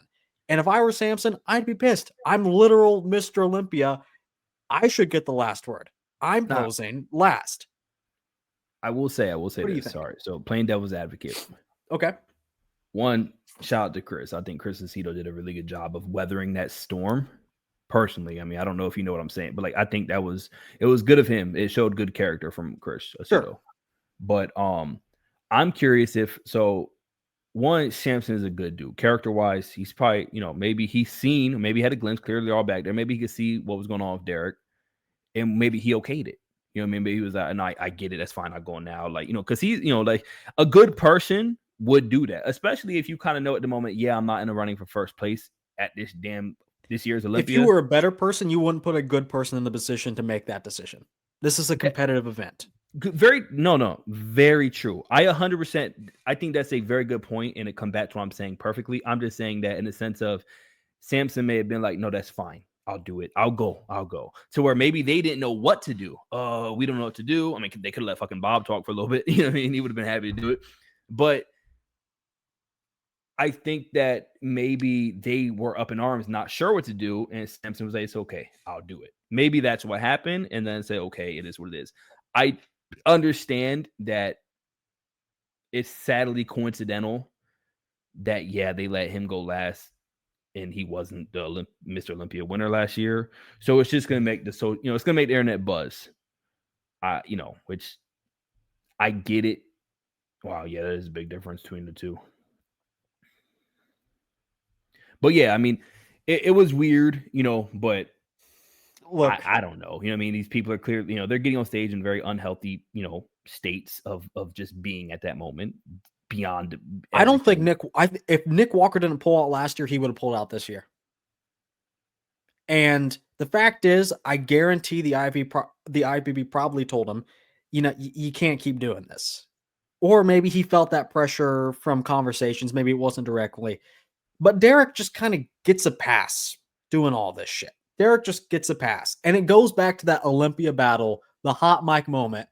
Oh, I don't want to take my shirt off, but I will because you guys have done a lot for me. What the fuck is going on?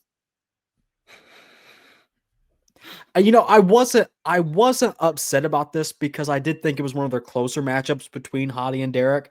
But after seeing the mounting evidence, I realized that this is just a robbery. And no, it was kind of competitive between them. I'm not saying it was a robbery because the actual event, the actual top two wasn't close. I'm saying it was a robbery because it never was. It never was a contest. Derek showed up good enough, so they're going to suck him off and make him Mr. Olympia.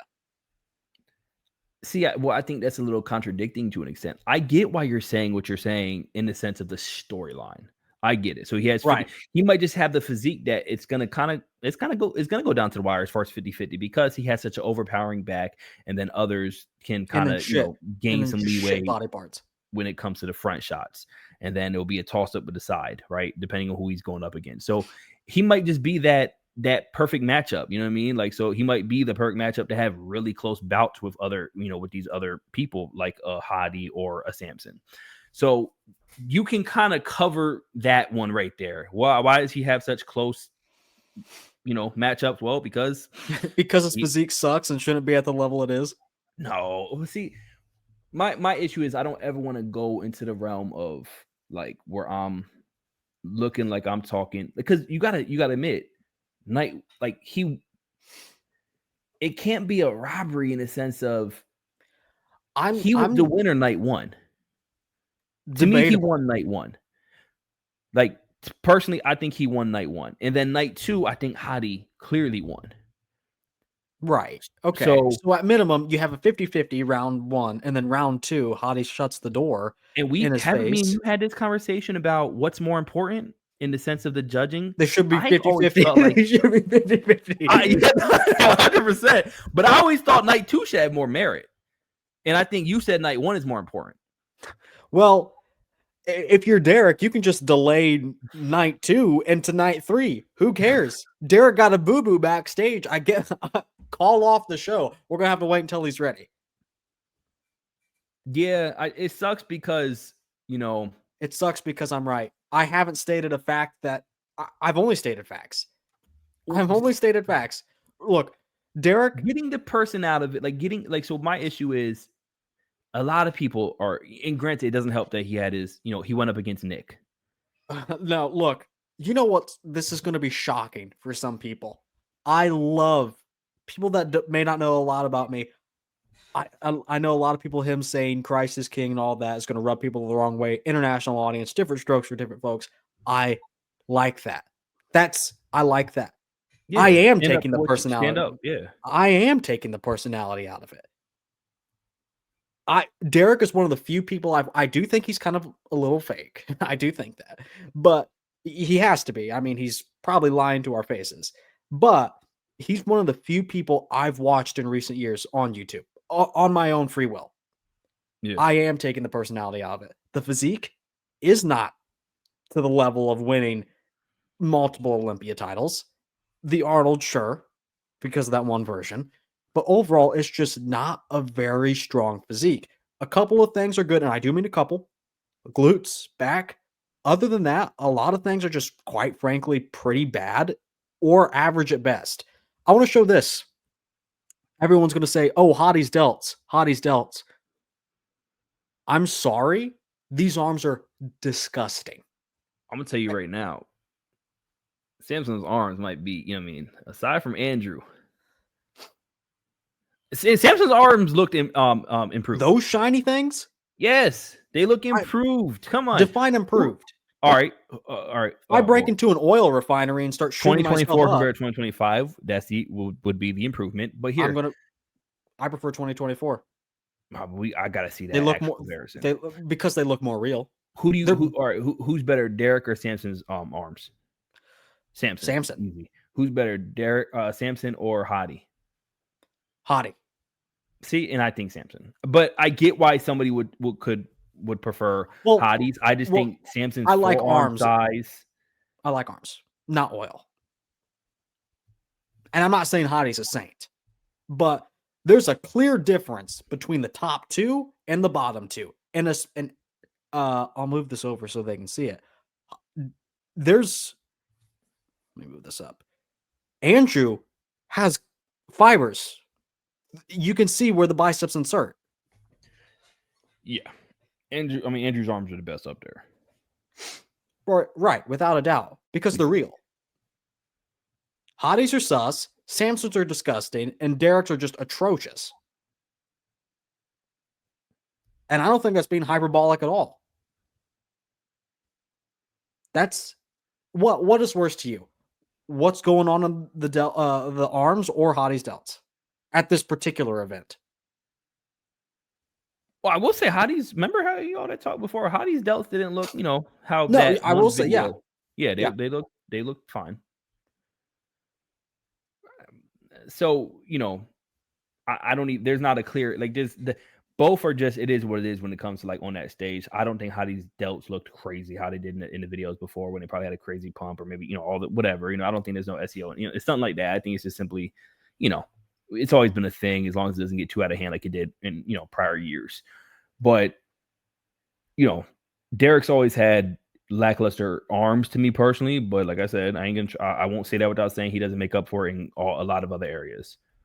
I just do find it a little crazy that I think that 100% had quality difference is insane. These are the same photographer, by the way. Same night, prejudging. Derek's better night, prejudging. Taken by Stage Time Photo. Shout out to him. Great photos out there. This one I didn't like the photo, so I used a call-out photo. But overall, the quality difference, the condition and hardness difference is staggering. I think the one thing that really saved and helped Derek for this show was his legs, man. Leg size from the back, the size from the front. I think that is I can speak for myself. That's what had me easily having him, being able to take some of these shots or make it a little bit more even in some of these shots to where it's even in some of those back shots where we see a little bit more detail for Hottie, I think that Derek's legs just looked had a little more size to them. So, and I've never been on that the glute. I don't care how striated the glutes are. I really don't. Hotties are plenty. Yeah, 100%. No, 100%. I mean, shoot, a lot of the, Andrews were great. Derek's were great. Hotties were great. Martins were incredible. I gotta say, you'll remember in the final hour, I changed my prediction to Derek Lunsford. And why did I do that? What was I telling you? What was I telling you? I said, Marcus, I can see it like a movie where the character's flashing back to the whole plot because they just hit the twist. It's like crazy. It's like Batman in Arkham City, where he realizes there's two Jokers. Spoiler alert: the game's been out for 10 years plus, but he goes through and he's like, "Oh, there's always been two. It's been right under my nose." And that's exactly how I felt. I woke up and I was like, how many times have we heard the stupid Triple Crown bullshit? No one cares. He won the Arnold fair and square. Pittsburgh, he didn't. The Olympia, he didn't. But I knew it. I felt it. I was going to predict Hottie like you would. I had the same top 4. I had the same top 4 you did. But then the morning, even as we were making the predictions, it was kind of rolling around in my head. And that's exactly what I said. I think they're going to give it to Derek. That's what I said. People can go back and watch the tape. I said they're going to give it to Derek. And once you realize how they work, you can read them like a book. Read them like a book. That's all I have to say. Derek's never met a 50-50 that he couldn't win 100% of the time. It's a physique that's heavily flawed. Some good things about it, heavily flawed. Body was more conditioned, more complete. Overall had less weaknesses. Derek gets help backstage after throwing a bitch fit. 2024, he got 3rd. He should have got 4th. He should have got 4th. Yeah, see, I'm trying to help the case out. Exactly. And what did we hear? Oh, it's 50-50 between Martin and Derek. Oh, that's funny. It's another 50-50 he won. Well, I think with that, it was a night 1, night 2 situation as well, to where I do think that sometimes if it seems like if you show up better on night 1, you might get the edge, because I do think that last year Derek was in front of Martin night 1, and then Martin made the ground on night 2. So, well, anyway, yeah. That's what I got to say. I didn't think I was going to get that animated, because going into this, I really didn't care a whole lot. I thought 2023 was the worst, but now that this keeps happening over and over again, I realize each time it's just more egregious than the last, because it's building on top of each other. So yeah, that's what I got to say about the top 2. That's what I got to say about your champion, Derek Lunsford. It is what it is. It is what it is. You can disagree with me.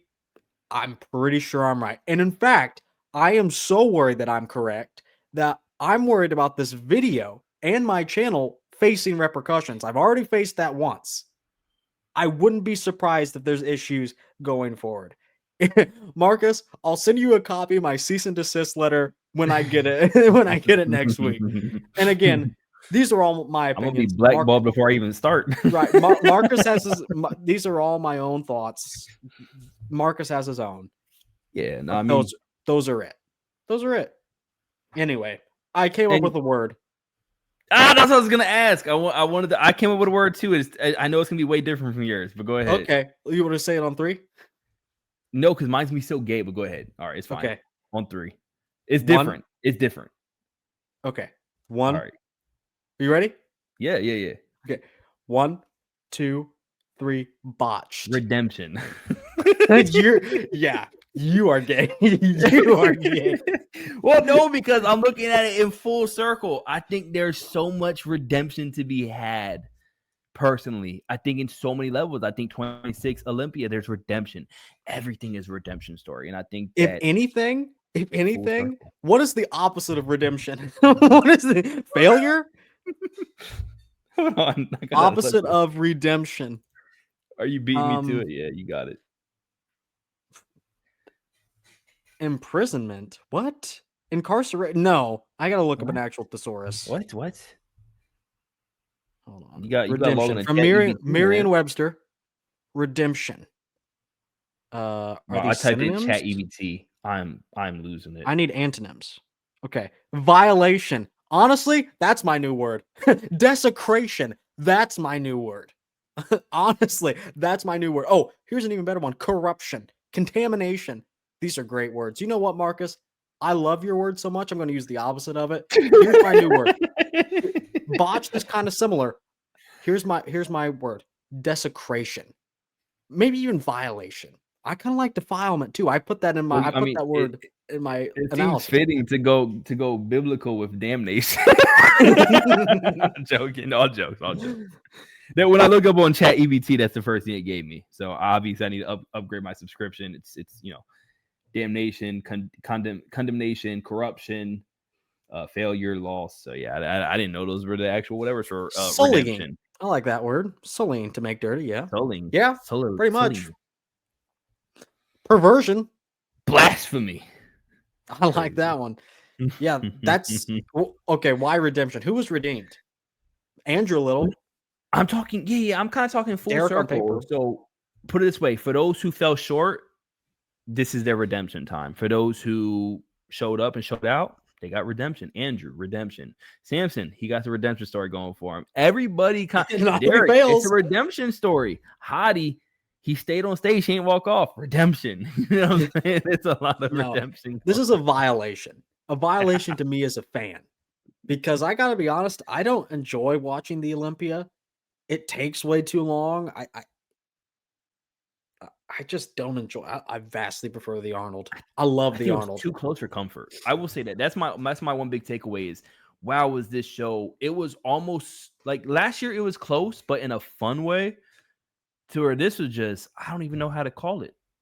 That's the one thing for me. It was too close for comfort in just every which way. They were sullying the results. Yeah, how the heck did we make 2 hours? But we did. There was a lot to talk about, but I'm glad we did. Sorry, not sorry about the rant. It's my actual thoughts. If you made it this far, put praying hands in the comments. You can get your you pop off too, but put praying hands too. Well, Marcus, another Olympia has come and gone.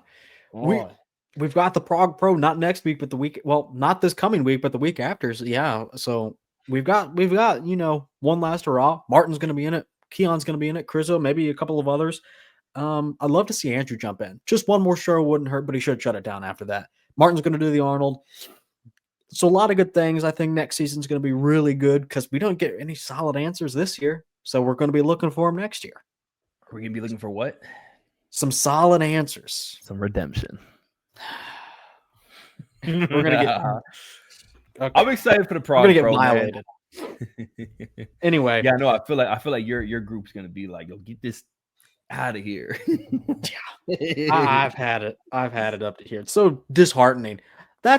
Maybe that's gonna be my word. Disheartening. I'm so disheartened by this event. Because look, Nick's chances are shot. Samson fucked himself over. Yeah. Derek's the winner. Andrew can't get the nod. I'm just so disheartened. I'm violated. I'm sullied. My perception is sullied. But anyway, that's gonna do it. I have more Olympia coverage, more Olympia Fallout coverage, and we'll keep doing stuff on this channel, of course. But this is kind of the bookend for the Olympia stuff at large. I still got a lot of stuff to get into. I'm going to compare Nick to Derek, Samson, Derek, their best versions. I'm going to compare all these different things, previous versions to current versions. We got a lot to get into, but this is to the main series. This is the bookend, but we have plenty of spinoffs. Oh yeah. This is Dexter Resurrection coming up. We're getting shot in the chest by Harrison. Spoiler alert. Spoiler. Yeah, spoiler alert. You ain't gotta. Sorry, if you haven't watched it by now, what are you doing? I like when John Lithgow's character, not in Dexter Resurrection, but in Dexter, he says, "Oh." Play the clip. But yeah, I'm just happy. I'm here and witnessing the death of Project Bodybuilding. I feel like Dexter walking in after I just got Trinity out of here, and I just see my poor Rita just in a bath. Just well, anyway, Marcus, it's been an absolute pleasure. Thanks for talking me off the ledge this weekend. Oh man, we got but I don't have this degree for nothing, man. Yeah, you would have a degree in psychology, some stupid shit. So this is why it's actually really healthy to cry in front of your girlfriend. Yeah, okay. You gotta go look at this shit there. Wow, you really do have a degree. That makes sense. I have a master's, homie. You don't play with me. From what? Baltimore University? I'm at DeVry University. Baltimore. The Phoenix? From the Hood Research Department. Well, my graduation celebration was, when you went on solitaire on the computer and all the cards go all across the screen. Oh, right. That was my cap throwing. Well, anyway, Marcus, do you have any final words? Nope, Ever? Man. It could be our last show. If you like me, and if you Need any therapy? Go follow me at Mr.N0LYMPIA. Catch me on the Muscle Maturity Podcast. You know, go get your things from OSL and just follow the demise of Dylan. We're here for it. We love it. Yep. There's going to be a lot more on this channel. Yeah. That's a lot more on this channel. Only way you can catch it is by supporting this video and following my content. How can you do that? Well, you're going to have to hit the like button on this video, subscribe for more, and I will see you all in the next video.